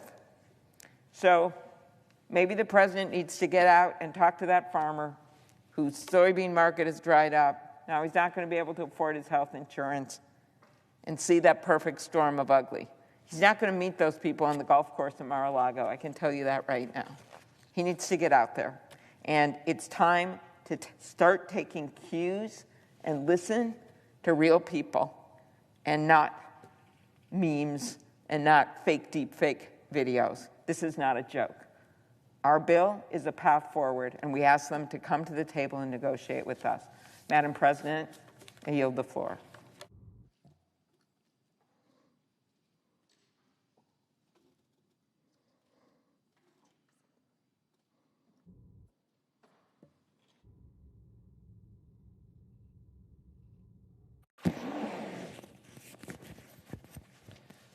Madam President. The senator from New Jersey is recognized. Madam President, I rise today because I literally just about 2 minutes ago finished a telephone town hall with over 5,000 people back home in New Jersey that joined up to try to figure out what in the world is happening to our government right now when they see just this abdication of leadership from the White House to leadership here in Congress to step up right now at a time of need. Thousands of people from across New Jersey that had called in worried about how this shutdown is going to affect their lives, how the healthcare costs that they are going to be experiencing are going to reshape their ability to be able to deliver care for those that need care the most. The simple story is they're scared. The people I talked to, they were nervous about what comes next. And frankly, they're pissed off about this. They know that this is not how a government should function. They know that, yes, we need to be able to step up and have negotiations, but how can you have negotiations when one chamber of this Congress isn't even showing up to work this week? That's right. When I told them about how Speaker Johnson didn't even bring the House of Representatives to work this week, even though they were supposed to, they were furious. If we're going to ask public servants to show up to work tomorrow, if we're going to ask our military to show up to work tomorrow without getting paid, the least that our Republicans in the House of Representatives can do is show up to work here. We should be furious about this. It's an abdication of leadership. It is a dereliction of duty. It is one of the most shameful things that I've seen in terms of just giving up on something that is so important, is going to have so much impact on so many people across this country. What I heard is they want us to be the adults in the room, to sit together, to be able to have the kind of dialogue. But instead, what we see is just this posturing and back and forth from Donald Trump, from leadership on the Republican side that hold the gavels here. And yes, the Republicans control the White House, they control the Senate, they control the House of Representatives, and the American people know that, and they know who is at fault for where we stand right now, that we are all about 3 hours away from a government shutdown. And this is something that I take personally. As someone who worked as a career civil servant before, I told my constituents today how I worked as a civil servant. I worked through multiple shutdowns before. Of course, I don't want to see us get to this place, and this should be an absolute last resort. But again, when they're not even bothering to show up to work, we know where their priorities land, that they have been moving towards this and barreling our country towards this for a long time now.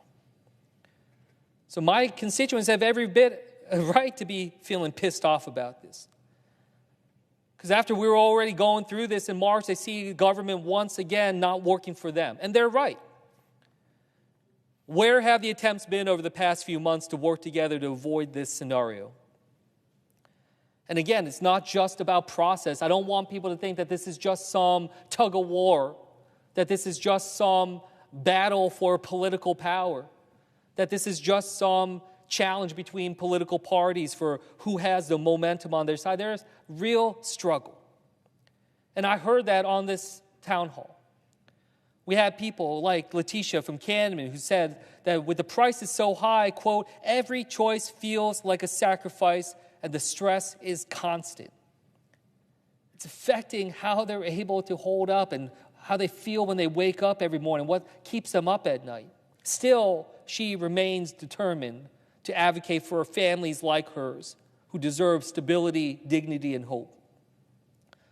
Or an urgent call from Barbara, who begged us not to back down from this fight.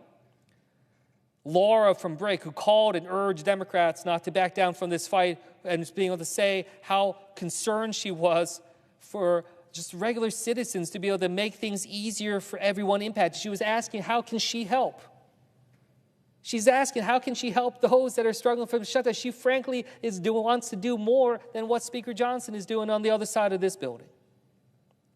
Or people like Mick from Toms River, who although was trying to be an informed citizen and learn what was going on, was having trouble figuring out fact from fiction regarding this budget because it's just the sheer amount of disinformation and lies that we see out there in political rhetoric. Lies that are blatantly trying to smear and make it difficult for the American people to understand what's at stake. So yes, when we hear the Speaker of the House talking about how this funding, that this is Democrats that are trying to cut resources from FEMA or make it harder for people to get care through the WIC program for women, infants, and children. Well, look, it's just deception. Because what we already know is that reconciliation bill that was passed, this is something that is estimated to potentially affect 3 million people, preventing them from getting care through the WIC program already. 3 million out of 8 million that get care now. So who is it that's actually hurting people's ability to get those services? And FEMA, Are you kidding me? I literally heard it out of the mouth of the president and the Homeland Security Secretary that they want to abolish FEMA. And here we are hearing it from the speaker, making it seem like the blame is over here. These are things these are issues that people understand, like Jody from Manchester, who is concerned that with all the rising prices, that she'll have to choose between being able to afford food or medicine, because costs are simply too high for her to be able to afford both. No one in this country, the richest, most powerful country in the world, should ever have to make that kind of trade-off. Yet we see right now, we're on the cusp of it, not just 3 hours away from a shutdown, but over the course of tomorrow and the coming days, Americans all over this country will be getting their new bills when it comes to health care. And we see that tens of millions of them will have to pay more, possibly double what they're already paying. Over 4.5 million Americans to lose their care, including many in New Jersey. That is a catastrophe that we see coming. We knew it was coming, and we were trying to take action to be able to address that. And what happened?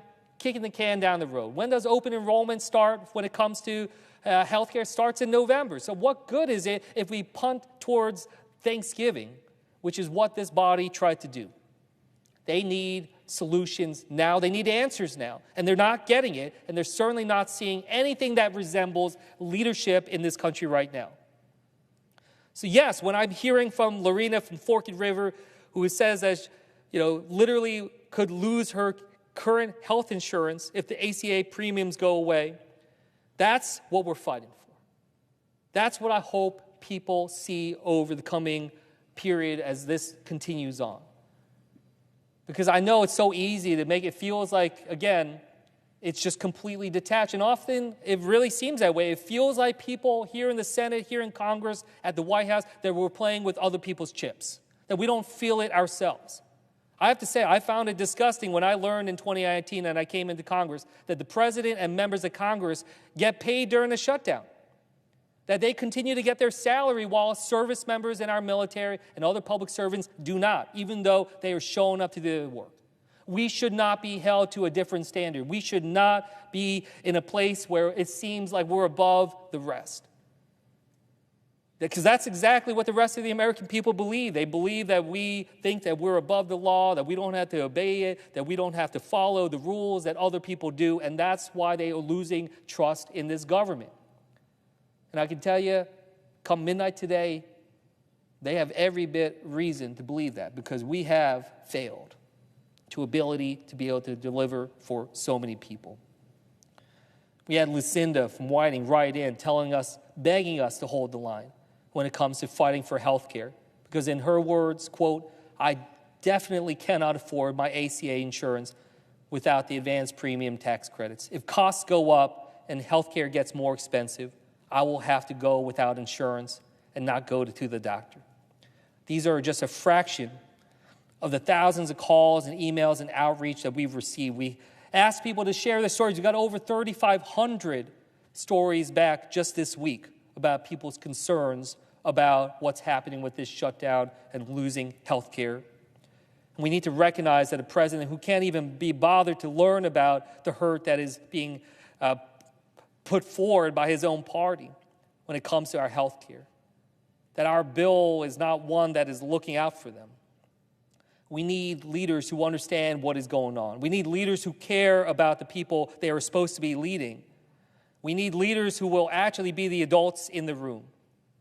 And yes, so I rise today to make that promise to New Jersey and to the American people that I will keep fighting for you and fight with you as we go through this.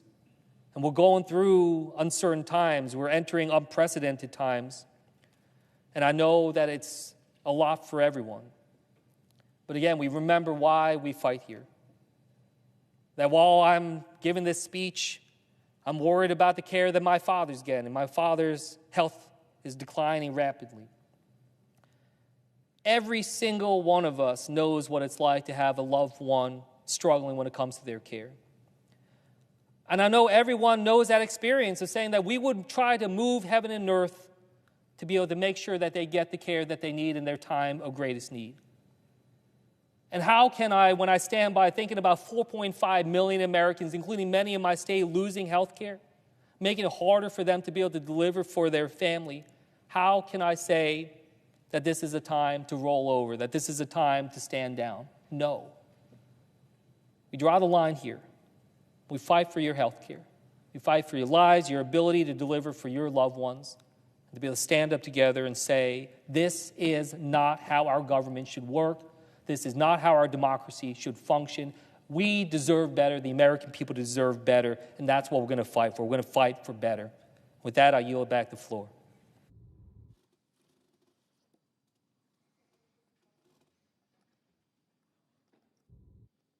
The Senate stands adjourned until 10 a.m. tomorrow.